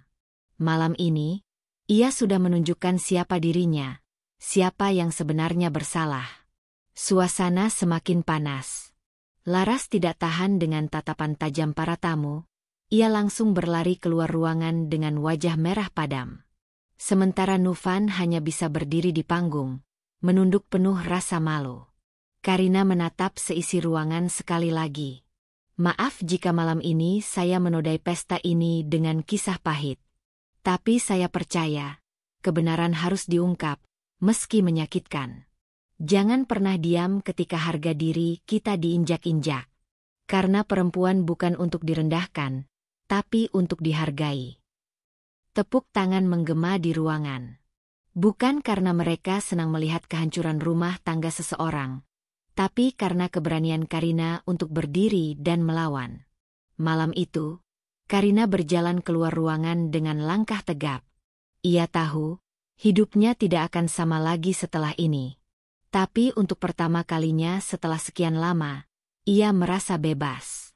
Di belakangnya, Novan berusaha mengejarnya, memanggil namanya berkali-kali. Namun Karina tidak berhenti.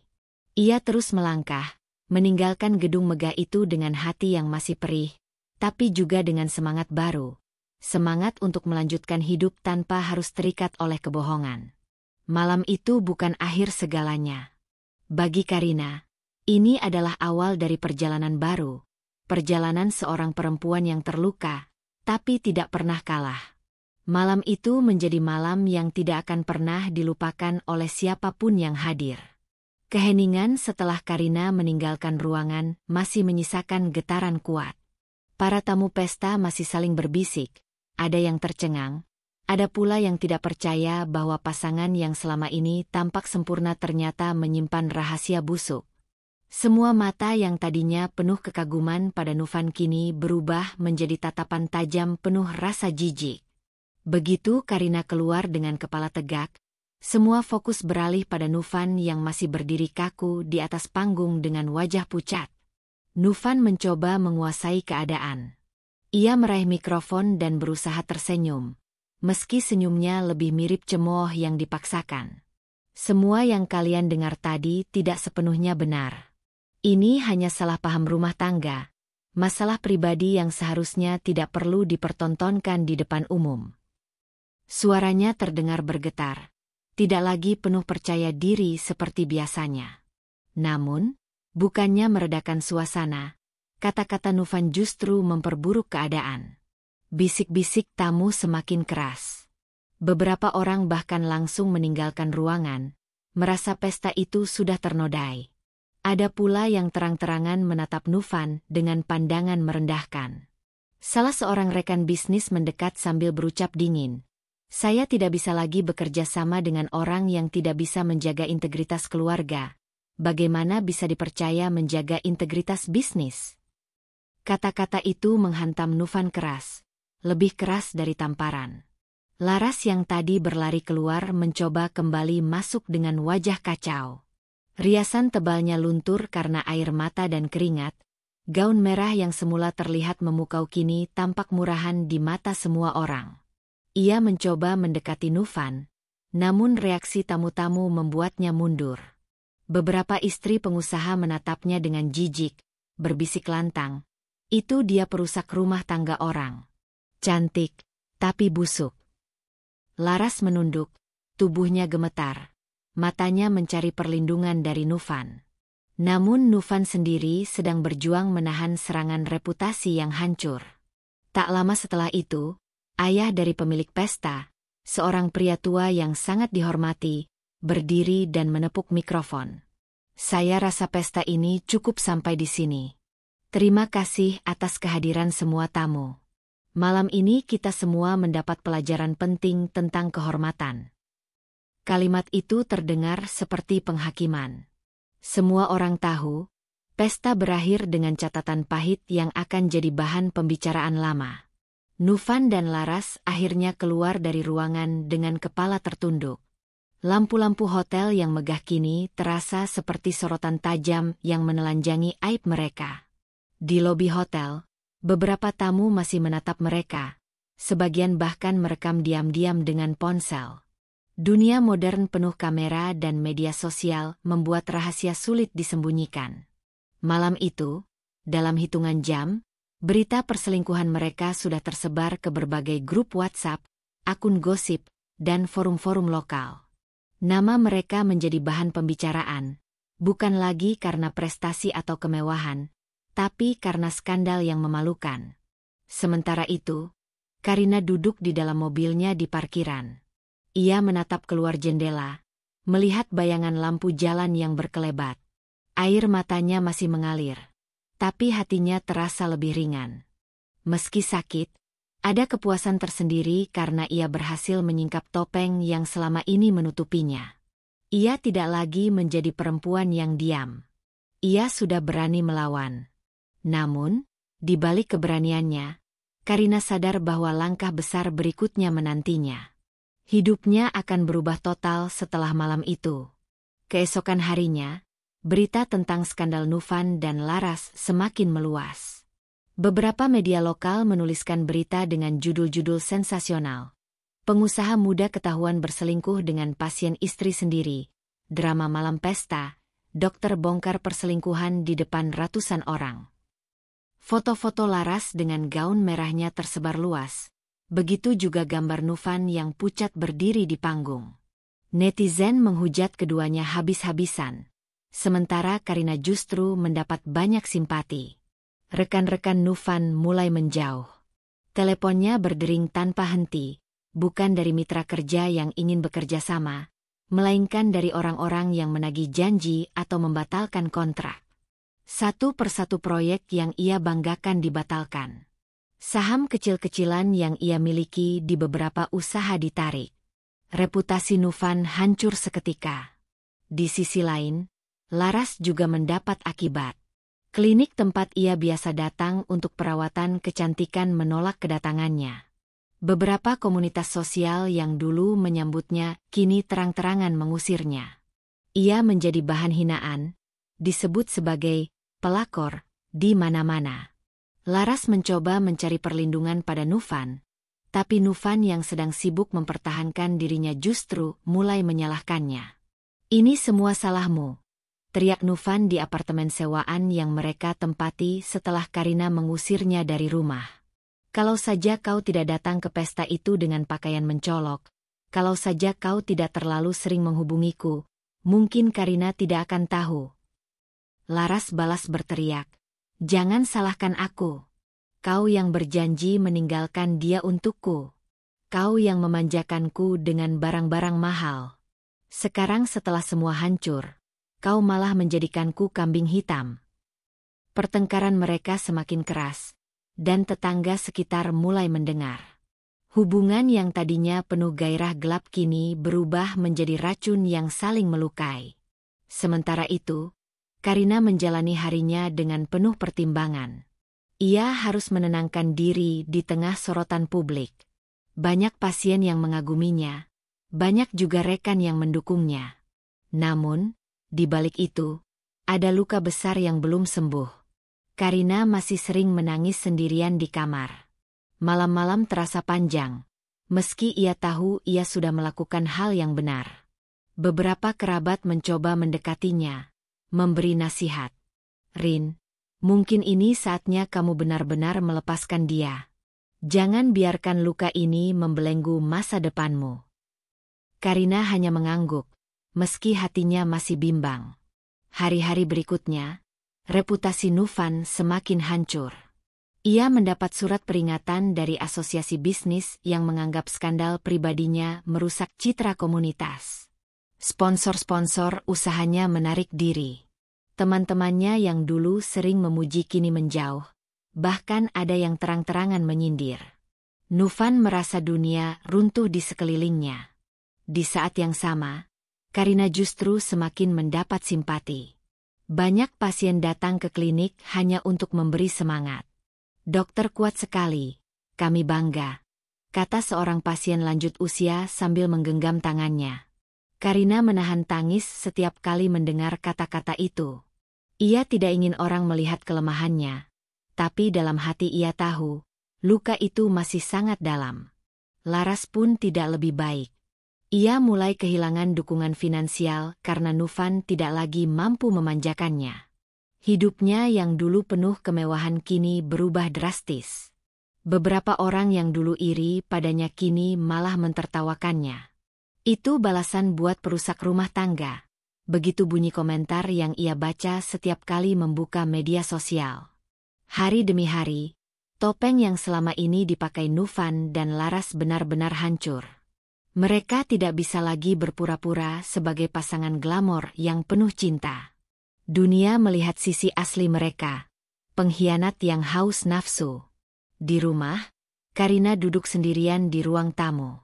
Ia menatap foto pernikahannya dengan Novan, lalu perlahan menurunkannya dari dinding.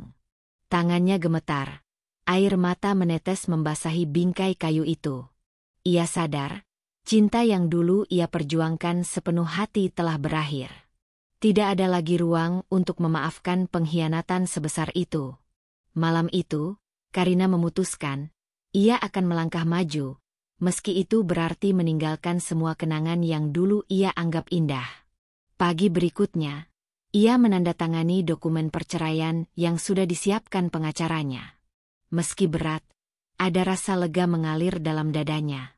Ia tahu, ini bukan akhir hidupnya, melainkan awal untuk sesuatu yang baru.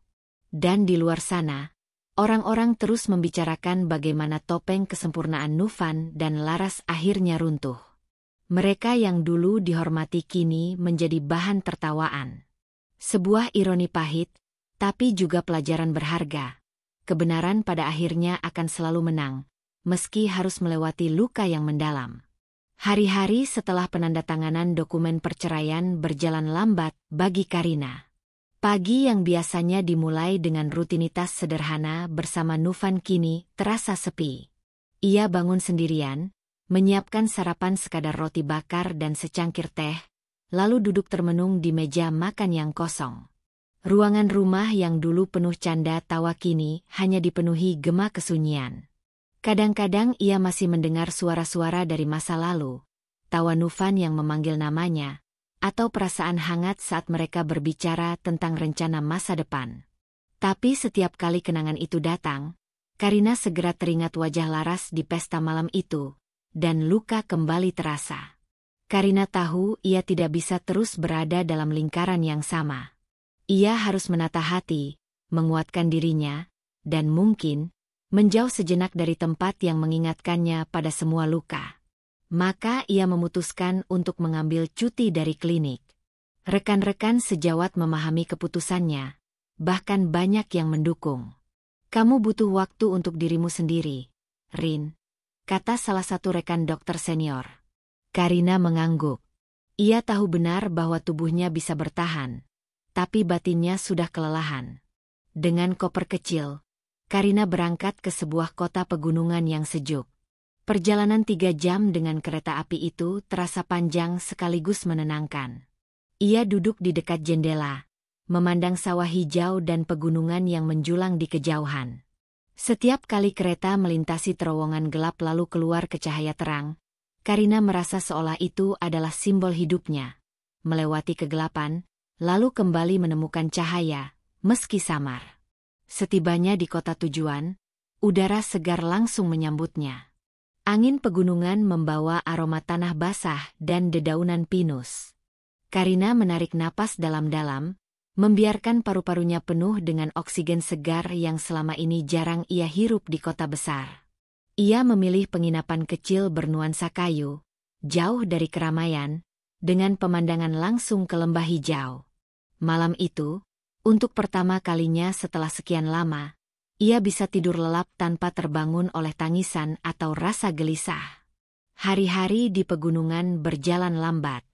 Karina menghabiskan pagi dengan berjalan menyusuri jalan setapak, menyapa penduduk lokal yang ramah, dan duduk di warung kecil sambil menikmati kopi hangat. Sesekali ia membawa buku, membaca sambil ditemani suara kicau burung. Semua terasa sederhana, jauh berbeda dari kehidupannya yang penuh tekanan. Namun justru dalam kesederhanaan itulah Karina mulai menemukan ketenangan yang ia cari. Suatu sore, ketika Karina duduk di sebuah taman kota kecil, Ia bertemu dengan seorang perempuan parubaya bernama Sulastri. Perempuan itu duduk di bangku yang sama, membawa keranjang anyaman berisi bunga mawar. Mereka memulai percakapan ringan tentang cuaca, lalu perlahan mengalir ke hal-hal lebih dalam. Karina, entah mengapa, merasa nyaman menceritakan sedikit tentang lukanya. Ia tidak menyebut nama, hanya berkata bahwa ia dikhianati orang yang sangat ia cintai. Sulastri tersenyum pahit, matanya berkaca-kaca. Nak, aku juga pernah mengalami hal itu. Ditinggalkan suami demi perempuan lain. Rasanya memang seperti dunia runtuh. Tapi percayalah, saat satu pintu ditutup, Tuhan sedang menyiapkan pintu lain yang lebih indah. Kata-kata itu menembus hati Karina. Ia terdiam, menatap perempuan itu yang meski usianya tidak lagi muda, wajahnya memancarkan ketenangan yang luar biasa. Mereka berbincang lama sore itu. Dari Sulastri, Karina belajar bahwa luka tidak harus menjadi akhir, tapi bisa menjadi awal perjalanan baru. Hari berikutnya, Karina mulai lebih berani menghadapi dirinya sendiri. Ia menulis diari setiap malam, menuangkan perasaan yang selama ini ia pendam. Kadang-kadang ia menangis saat menulis, tapi setelah itu dadanya terasa lebih lega. Ia juga mencoba kegiatan baru, melukis. Dengan kanvas kecil dan cat air yang ia beli di toko lokal, Karina menuangkan isi hatinya dalam bentuk warna dan garis. Meski hasilnya sederhana, ia merasakan kebebasan yang berbeda. Di tengah perjalanannya mencari ketenangan, Karina mendapat banyak pesan dari teman-teman dan pasiennya. Banyak yang mengirim dukungan, ada pula yang membagikan kisah serupa. Dok, saya juga pernah dikhianati. Saya tahu sakitnya. Tapi saya bisa bangkit, dan saya yakin dokter juga bisa. Tulis salah seorang pasien melalui pesan singkat. Karina tersenyum membaca itu. Ternyata ia tidak sendirian. Banyak perempuan di luar sana yang mengalami luka serupa, namun mampu berdiri kembali. Malam-malam di penginapan ia habiskan dengan menatap langit penuh bintang. Di kota besar, Karina jarang melihat bintang karena tertutup polusi cahaya. Tapi di sini, ribuan bintang bersinar terang, seolah memberi harapan. Ia teringat kata-kata Sulastri, satu pintu ditutup, ada pintu lain yang terbuka. Karina mulai percaya bahwa hidupnya belum berakhir. Ia hanya perlu menunggu pintu baru itu terbuka. 1 minggu di pegunungan membuat Karina merasa lebih kuat. Meski lukanya belum sepenuhnya sembuh, ia mulai bisa menerima kenyataan. Ia tidak lagi ingin larut dalam kesedihan, tapi justru ingin menjadikan luka itu sebagai bahan bakar untuk melangkah lebih jauh. Saat berdiri di puncak bukit, memandang lembah luas yang disinari matahari sore, Karina berbisik pada dirinya sendiri. Aku akan baik-baik saja. Aku lebih kuat daripada yang kukira. Perjalanan itu menjadi titik balik bagi Karina. Ia belum tahu apa yang akan terjadi setelah ini, tapi ia yakin bahwa ia bisa menghadapi apapun. Ia sudah membuktikan pada dirinya sendiri bahwa meski jatuh, ia mampu bangkit. Dan itu lebih penting dari segalanya. Hari itu matahari pagi menyinari lembah dengan cahaya keemasan yang lembut. Karina duduk di beranda penginapannya sambil memegang secangkir teh hangat. Angin pegunungan membawa aroma segar dedaunan basah setelah hujan semalam. Ia menutup matanya sebentar, menghirup udara bersih yang membuat dadanya terasa lebih lapang. Beberapa hari terakhir, Karina mulai bisa tersenyum tulus tanpa merasa beban terlalu berat di dadanya. Perjalanan ini memang menjadi penyembuhan yang perlahan tetapi nyata. Namun, di lubuk hatinya, Karina tahu ia masih butuh lebih banyak penguatan. Ia masih rapuh, masih mudah teringat pada luka. Ketika duduk sendirian, kadang ia teringat momen-momen ketika Novan menggenggam tangannya, atau janji-janji yang dulu terdengar manis. Luka itu seperti bayangan yang tak bisa hilang begitu saja. Tapi Karina sadar, satu-satunya cara untuk melangkah maju adalah dengan belajar dari pengalaman orang lain, dari mereka yang mungkin pernah melalui jalan penuh duri seperti dirinya. Pagi itu, Karina memutuskan untuk berjalan lebih jauh dari biasanya. Ia ingin menyusuri desa kecil yang berada di kaki bukit, sekitar 2 kilometer dari penginapannya. Jalan setapak berliku itu melewati sawah hijau dan rumah-rumah kayu sederhana.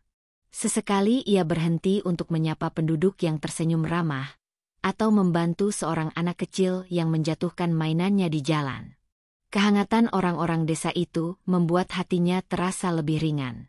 Sesampainya di desa, Karina melihat sebuah papan kayu kecil bertuliskan, "Warung Baca Kopi".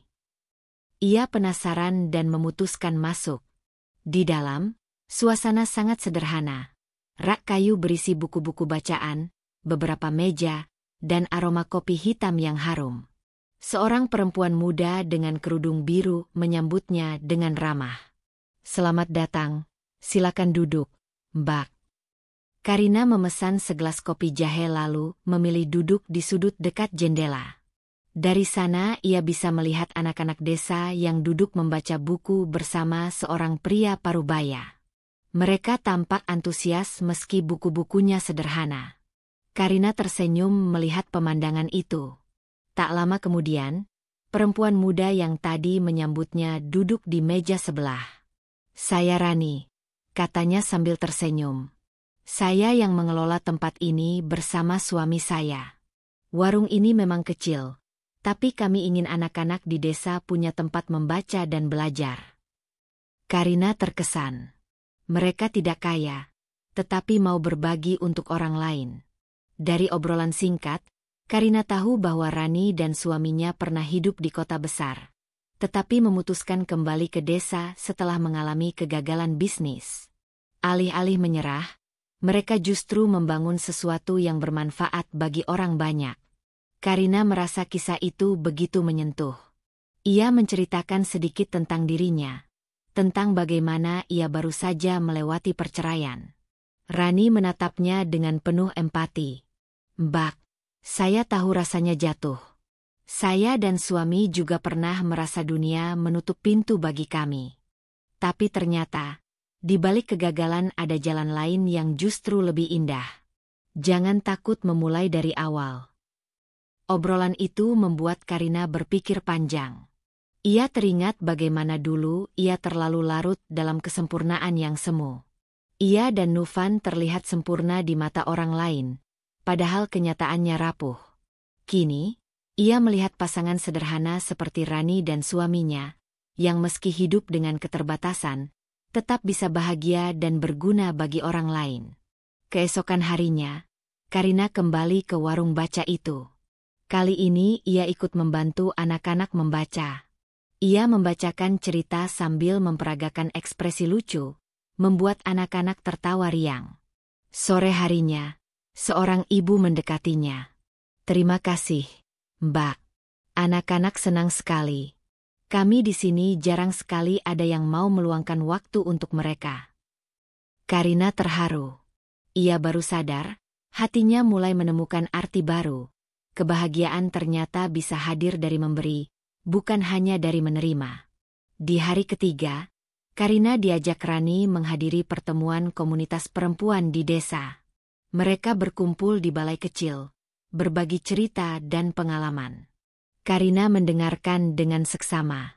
Ada seorang ibu yang ditinggalkan suaminya demi wanita lain, namun kini berhasil membuka usaha kecil-kecilan membuat kue.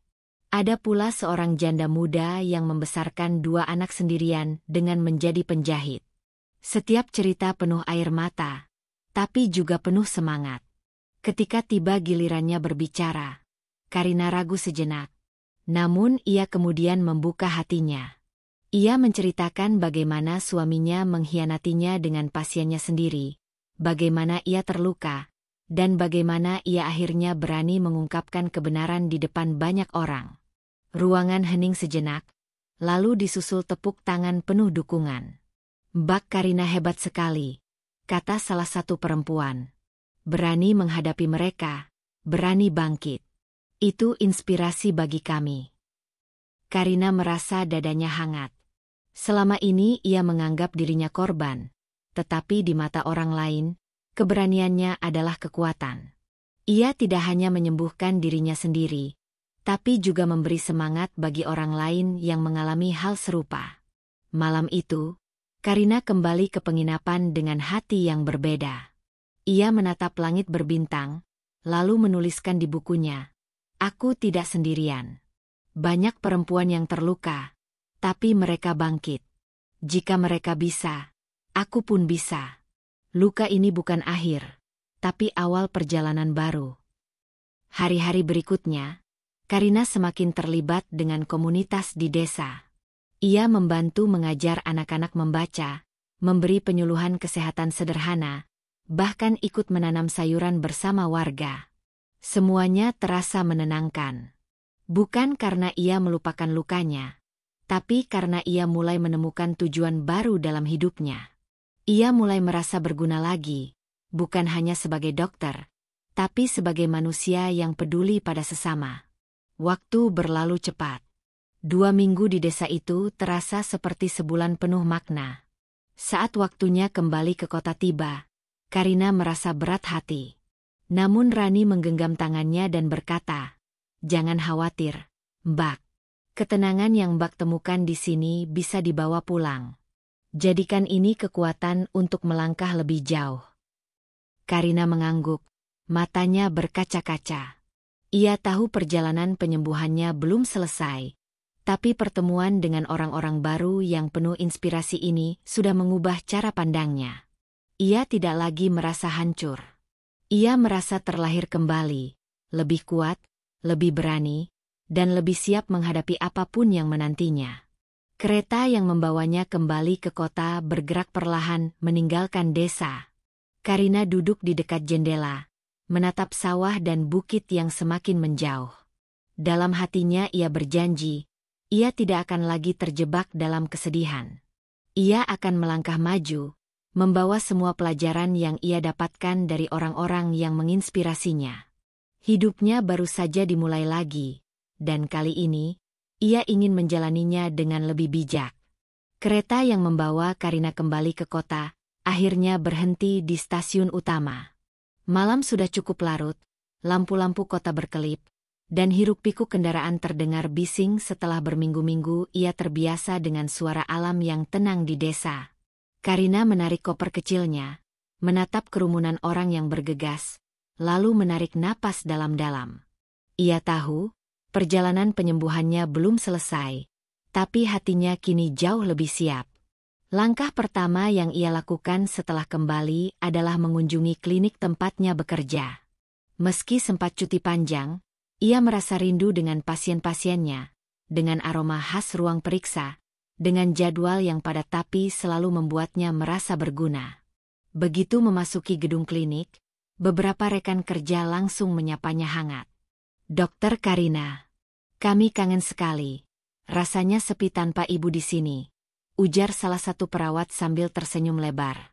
Karina membalas dengan senyum tulus, berbeda dengan senyum yang dulu sering ia paksakan untuk menutupi luka. "Aku juga kangen kalian." Rasanya seperti kembali ke rumah kedua. Hari itu ia kembali mengenakan jas putihnya.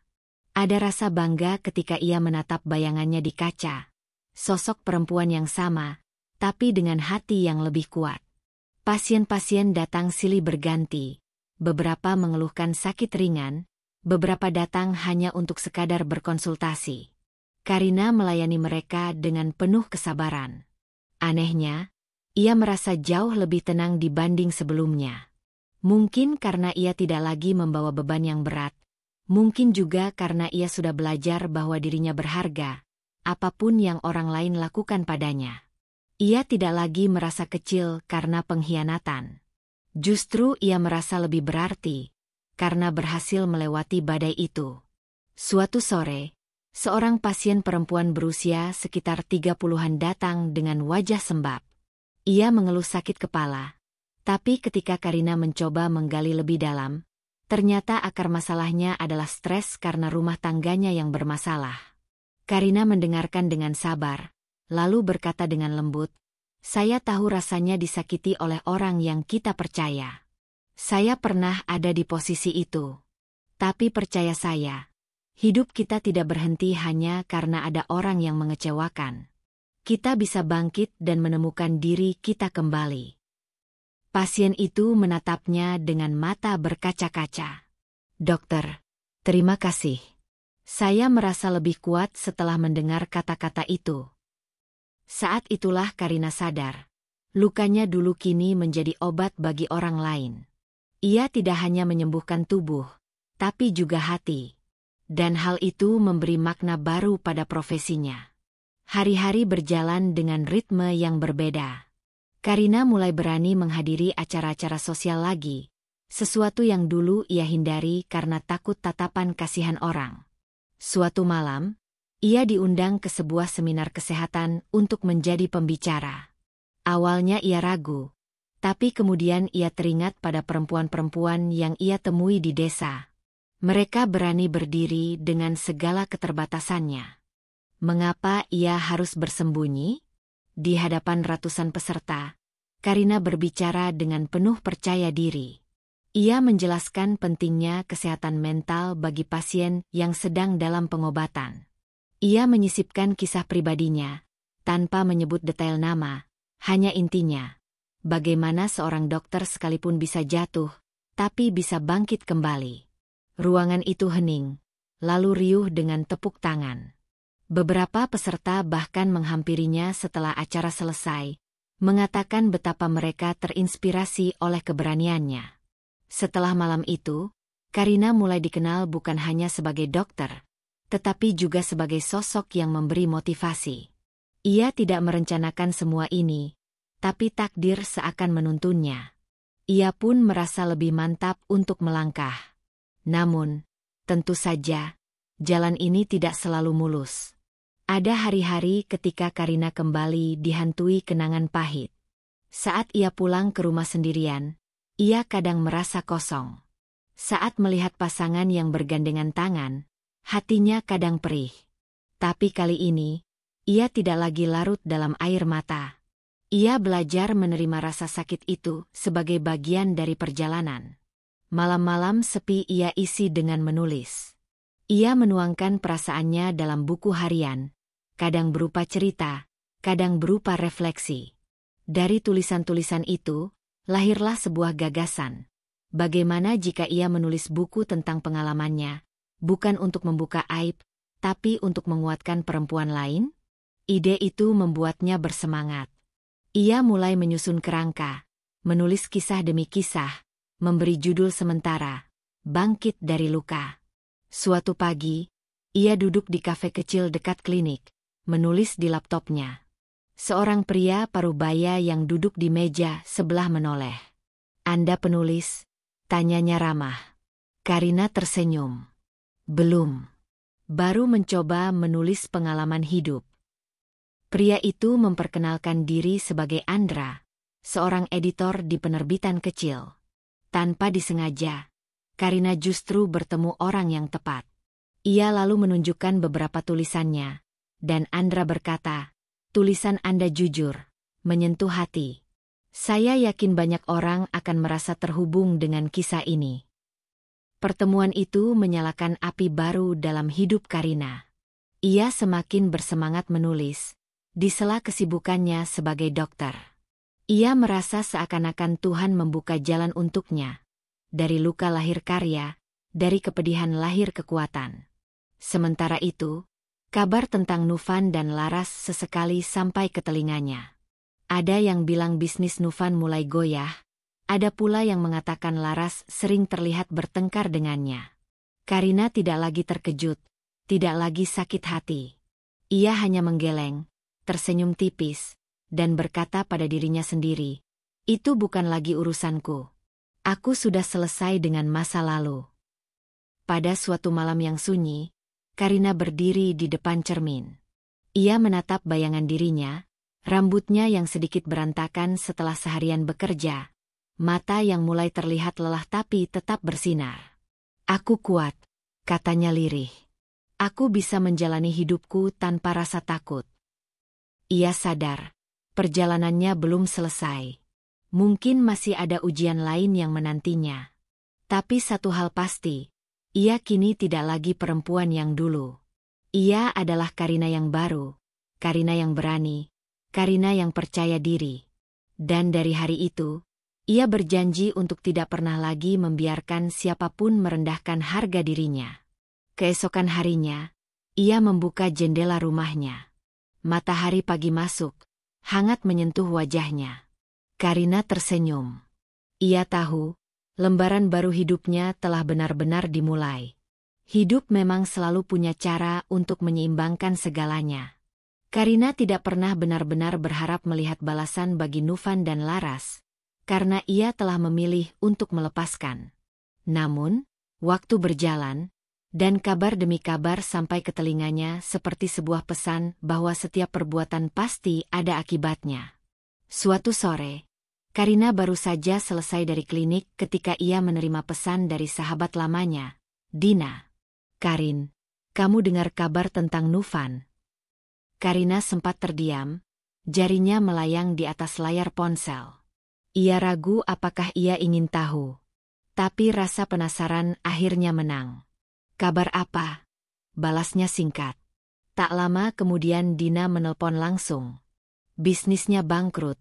Suara Dina terdengar setengah berbisik, seperti menyampaikan rahasia besar. Katanya Novan ditipu rekan bisnisnya. Semua uangnya habis. Rumah besar yang dulu kalian tinggali juga sudah dijual untuk menutup hutang. Karina terdiam beberapa saat. Ada rasa terkejut, tapi juga semacam kelegaan aneh yang tak bisa ia tolak. Dulu ia begitu takut kehilangan semua itu.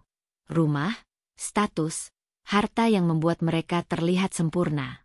Tapi kini, setelah melewati luka, ia justru sadar bahwa semua itu hanyalah hiasan semu. Tanpa kesetiaan dan cinta yang tulus, semua harta hanya sia-sia. Dina melanjutkan. "Dan Laras? Dia katanya kabur, ninggalin Novan setelah uangnya habis. Ada yang bilang dia lari keluar kota dengan laki-laki lain. Kasihan, ya? Baru sekarang orang-orang lihat siapa dia sebenarnya." Karina menutup matanya, menarik napas panjang. Hatinya tidak melonjak gembira. Justru ada rasa iba yang samar. Meski Novan telah mengkhianatinya, meski Laras telah menghancurkan kepercayaannya, Karina tahu betul sakitnya ditinggalkan, sakitnya dikhianati. "Aku hanya berharap mereka belajar," katanya pelan. Dina hanya mendesah di ujung telepon. Hari-hari berikutnya, kabar tentang kejatuhan Novan semakin jelas. Karina sesekali mendengarnya dari tetangga atau pasien yang kebetulan kenal dengan keluarga besar Novan. Mereka bilang, Novan kini tinggal di rumah kontrakan kecil, hidup seadanya. Laras benar-benar pergi, meninggalkan hanya kenangan pahit dan jejak hutang.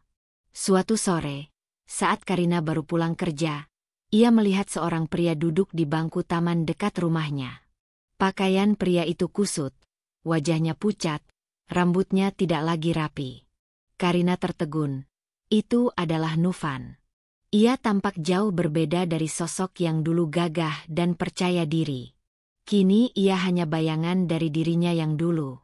Mata mereka bertemu. Novan bangkit perlahan, berjalan mendekat dengan langkah goyah. "Karina." Suaranya serak, nyaris patah. Karina berdiri tegak, meski hatinya sempat bergetar. "Ada apa, Novan?" tanyanya datar. Novan menunduk, tidak berani menatap matanya. Aku salah besar. Aku kehilangan segalanya. Laras, dia pergi. Aku bodoh, Karin. Aku hancur." Ada keheningan panjang. Angin sore bertiup pelan, membawa suara anak-anak kecil bermain di kejauhan. Karina memandangnya dengan mata yang tenang, tidak lagi penuh kemarahan seperti dulu. "Aku sudah memberimu segalanya, Novan. Kepercayaan, cinta, bahkan hidupku. Tapi kau memilih orang lain. Sekarang kau merasakan akibatnya." Novan terisak. "Aku menyesal. Sungguh menyesal. Kalau aku bisa memutar waktu, aku akan memilihmu. Aku hanya tamak." Laras membuatku lupa segalanya. Karina menggeleng pelan. Penyesalan memang selalu datang terlambat. Tapi aku sudah tidak lagi berada di jalan itu, Novan. Aku sudah berjalan ke arah lain. Ia melihat air mata jatuh di wajah mantan suaminya, tapi hatinya tetap teguh. Ia tidak membenci, tapi juga tidak ingin kembali. Luka itu sudah terlalu dalam, dan ia sudah belajar untuk tidak menyiksa dirinya lagi. Maafkan aku, Karin, bisik Novan. Karina menghela napas panjang. Aku sudah memaafkanmu, bahkan sejak lama. Tapi memaafkan bukan berarti kembali. Aku berharap kau belajar dari semua ini. Novan hanya terdiam, lalu perlahan melangkah pergi. Punggungnya tampak rapuh, seolah menanggung beban yang sangat berat. Karina menatapnya sampai hilang di ujung jalan, lalu menutup mata sebentar. Ada rasa lega yang tak bisa dijelaskan. Ia sudah menuntaskan babak itu dengan cara yang benar. Tanpa dendam, tanpa amarah, hanya dengan ketegasan dan ketenangan. Beberapa minggu kemudian, kabar buruk tentang Laras menyebar. Ia terjerat kasus penipuan bersama kekasih barunya. Uang yang ia dapatkan dari menipu orang akhirnya menyeretnya ke jeruji besi. Foto Laras muncul di berita lokal. Wajahnya kusam, matanya penuh putus asa. Orang-orang yang dulu memuji kecantikannya kini mencibir. Karina hanya membaca berita itu sebentar, lalu menutup layar ponsel. Itulah hidup, gumamnya. Apa yang ditanam, itu yang dituai. Namun, ia tidak merayakan penderitaan mereka. Ia hanya mengambil pelajaran bahwa kebahagiaan sejati tidak bisa dibangun di atas kebohongan dan pengkhianatan. Cepat atau lambat, semuanya akan runtuh. Malam itu, Karina duduk di kamarnya, menatap buku harian yang sudah penuh tulisan. Ia menuliskan satu kalimat tegas. Aku tidak butuh melihat mereka hancur untuk merasa kuat. Aku kuat karena aku memilih untuk berdiri lagi, untuk tetap berjalan meski disakiti. Air mata menetes, bukan karena sedih, tapi karena lega. Ia sudah melewati semuanya.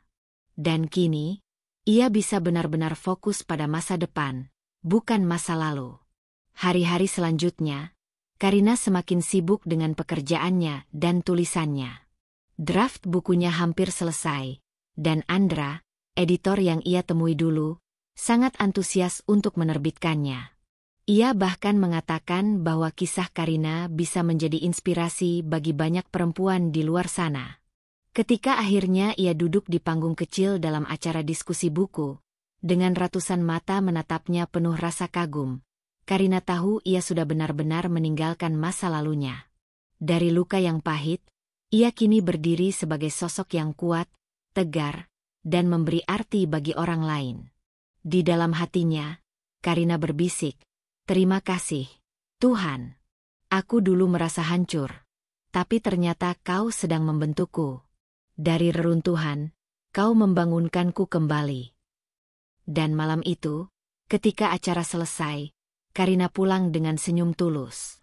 Hidupnya kini bukan tentang balas dendam atau penyesalan, melainkan tentang perjalanan baru yang penuh keberanian. Karma sudah berjalan dengan sendirinya. Novan dan Laras menanggung akibat pilihan mereka. Sedangkan Karina, ia mendapatkan kebebasan sejati, kebebasan untuk hidup tanpa luka, kebebasan untuk mencintai dirinya sendiri, dan kebebasan untuk melangkah menuju masa depan yang lebih cerah. Langit pagi tampak cerah, awan putih berarak pelan di atas kota. Burung-burung kecil berkicau di ranting pohon dekat jendela rumah Karina. Ia berdiri di sana, menatap keluar dengan secangkir kopi hangat di tangan. Hatinya terasa lapang, tidak lagi sesak seperti dulu. Hari ini terasa istimewa. Ia tahu ada bab baru dalam hidupnya yang benar-benar sudah dimulai. Setelah melewati badai panjang, Karina kini menjalani hari-hari dengan cara yang berbeda. Ia lebih banyak tersenyum, lebih banyak bersyukur, dan tidak lagi terikat oleh luka masa lalu. Ia berhasil menyelesaikan bukunya, bangkit dari luka, dan kini buku itu sudah berada di rak toko-toko besar. Respons pembaca begitu luar biasa. Banyak perempuan menghubunginya melalui media sosial, mengucapkan terima kasih karena merasa menemukan kekuatan dari kisahnya. Suatu siang, Karina menghadiri acara bedah buku di sebuah universitas. Aula itu penuh sesak. Sebagian besar peserta adalah mahasiswa, tetapi ada juga ibu-ibu muda, bahkan beberapa bapak-bapak yang penasaran dengan kisahnya. Karina duduk di kursi pembicara, mengenakan gaun sederhana berwarna pastel. Senyumnya tulus ketika memperkenalkan dirinya. Buku ini lahir dari luka, katanya lantang, tetapi saya menulisnya bukan untuk mengungkit kesedihan, melainkan untuk menunjukkan bahwa luka bisa menjadi jalan menuju kebahagiaan. Saya percaya, tidak ada perempuan yang pantas merasa kecil hanya karena dikhianati. Justru dari sana kita bisa belajar mencintai diri sendiri lebih dalam. Ruangan hening, lalu bergemuruh tepuk tangan. Karina menatap wajah-wajah di hadapannya, melihat mata-mata yang berkaca-kaca, seolah mereka benar-benar merasakan apa yang ia katakan. Ada kepuasan yang tak bisa digambarkan dengan kata-kata. Ia bukan lagi sekadar seorang dokter, bukan lagi seorang istri yang dikhianati. Ia kini menjadi suara untuk banyak hati yang pernah terluka. Setelah acara usai, seorang mahasiswa perempuan menghampirinya. Dokter Karina, terima kasih. Saya hampir putus asa setelah tahu ayah saya meninggalkan ibu. Tapi setelah membaca kisah ibu, saya jadi yakin kalau kami juga bisa bangkit. Karina menggenggam tangan gadis itu erat. Kamu kuat. Ingat, luka bukan akhir. Kamu dan ibumu bisa menemukan kebahagiaan kalian sendiri. Ucapan itu keluar begitu alami, karena ia sendiri sudah membuktikannya. Di sisi lain kehidupannya, Karina juga menemukan kebahagiaan kecil yang sederhana. Ia lebih banyak menghabiskan waktu dengan sahabat-sahabatnya, sesuatu yang dulu sering ia abaikan demi menjaga citra rumah tangga. Mereka sering mengajaknya jalan, sekadar makan malam atau piknik. Tawa mereka menjadi obat yang menenangkan. Suatu hari, Dina, sahabat lamanya, mengenalkannya pada seorang pria bernama Ardi. Ia seorang arsitek yang tenang dan hangat, tidak terlalu banyak bicara tapi sorot matanya jujur. Pertemuan pertama tidak meninggalkan kesan mendalam, tapi ada sesuatu yang berbeda. Karina merasa aman. Mereka mulai sering bertemu. Ardi tidak pernah memaksa, tidak pernah bertanya hal-hal pribadi terlalu cepat. Ia hanya menemani dengan sederhana, seperti mengajak Karina berjalan sore atau menonton pameran seni. Bagi Karina, kehadiran Ardi seperti udara segar. Ia bukan penyelamat, bukan pula pelarian. Ia hanya seseorang yang membuat Karina merasa dirinya cukup, tanpa harus berpura-pura. Malam itu, setelah beberapa bulan saling mengenal, Ardi berkata pelan, Karina, aku tahu masa lalumu tidak mudah. Aku tidak ingin menggantikan siapapun dalam hidupmu. Aku hanya ingin berjalan di sisimu, kalau kamu mengizinkan. Karina terdiam sejenak, lalu tersenyum. Aku sudah lama belajar bahwa kebahagiaan tidak datang dari orang lain, tapi dari diri sendiri. Tapi kalau ada seseorang yang mau berjalan bersamaku, kenapa tidak? Itu adalah awal dari sesuatu yang baru. Bukan kisah cinta yang meledak-ledak, melainkan hubungan yang matang, penuh kesabaran, dan penghargaan. Karina tidak lagi mencari sosok sempurna, karena ia tahu kesempurnaan itu semu. Ia hanya ingin seseorang yang tulus, dan Ardi hadir dengan ketulusan itu. Sementara itu, kabar tentang Novan dan Laras semakin pudar. Mereka kini hanya tinggal kenangan, tidak lagi menjadi bayang-bayang yang menghantui. Sesekali Karina mendengar Novan masih berusaha memperbaiki hidupnya, sementara Laras masih menjalani proses hukum. Tapi hati Karina benar-benar tenang. Ia tidak lagi peduli. Hidupnya sudah jauh melampaui masa lalu. Pada suatu pagi yang cerah, Karina mengadakan acara kecil di kliniknya. Ia mengundang pasien-pasien dan komunitas perempuan untuk berbagi cerita. Di sana, ia berdiri di hadapan mereka dengan senyum lebar. Hari ini bukan tentang saya. Hari ini tentang kita semua. Tentang bagaimana kita bisa bangkit meski dunia pernah menghancurkan kita. Ingatlah, luka adalah guru terbaik. Dari sana kita belajar arti kekuatan, arti kesabaran, dan arti kebahagiaan sejati. Seorang ibu parubaya berdiri sambil menangis. Terima kasih, dokter. Kata-kata ibu memberi saya harapan baru. Saya pikir hidup saya sudah berakhir setelah suami meninggalkan saya. Tapi sekarang saya yakin masih ada masa depan yang lebih baik. Karina melangkah mendekat, memeluk ibu itu erat. Kita semua pantas bahagia, bisiknya. Acara itu ditutup dengan tawa, air mata, dan semangat baru. Karina pulang dengan hati yang penuh syukur. Ia merasa hidupnya kini bukan hanya miliknya sendiri, melainkan juga milik orang-orang yang membutuhkan inspirasi. Malam itu, ia duduk di beranda rumahnya bersama Ardi. Mereka memandang langit bertabur bintang, suasana tenang, hanya suara jangkrik menemani. Ardi menggenggam tangannya lembut. Kamu tahu, Karina?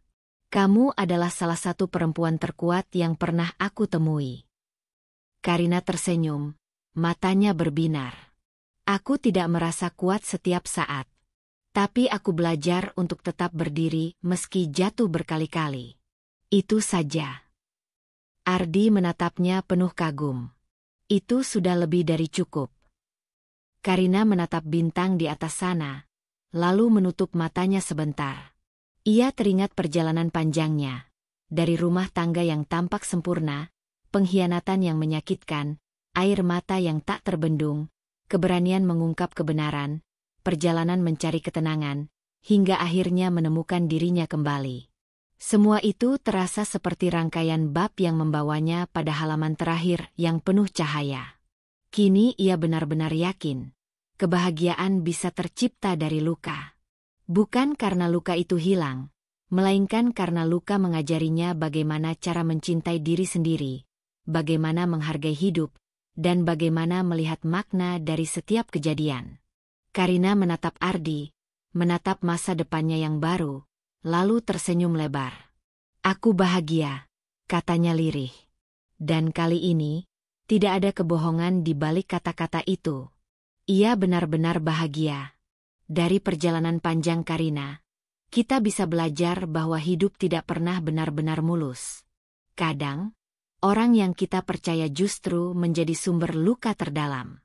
Namun satu hal yang tidak boleh kita lupakan, kita selalu punya pilihan. Pilihan untuk tetap terpuruk atau bangkit, pilihan untuk memaafkan atau melepaskan, pilihan untuk membiarkan luka menguasai kita atau menjadikannya pijakan menuju kebahagiaan baru. Pengkhianatan memang menyakitkan, tapi jangan biarkan itu mematikan semangat hidup kita. Justru di sanalah kita diuji. Apakah kita mampu menghargai diri sendiri, mencintai diri sendiri, dan berdiri kembali dengan kepala tegak. Ingatlah, kebahagiaan sejati tidak datang dari orang lain, tetapi dari hati yang mampu berdamai dengan masa lalu dan terus melangkah ke depan. Terima kasih sudah mengikuti perjalanan kisah Karina dan Nufan hingga akhir. Semoga cerita ini tidak hanya menjadi hiburan, tetapi juga sumber inspirasi bagi siapapun yang sedang menghadapi ujian hidup. Jangan pernah menyerah, karena setiap luka bisa menjadi jalan menuju cahaya. Sampai jumpa di kisah-kisah berikutnya. Tetaplah kuat, tetaplah tersenyum, dan jangan pernah berhenti percaya bahwa kamu pantas untuk bahagia.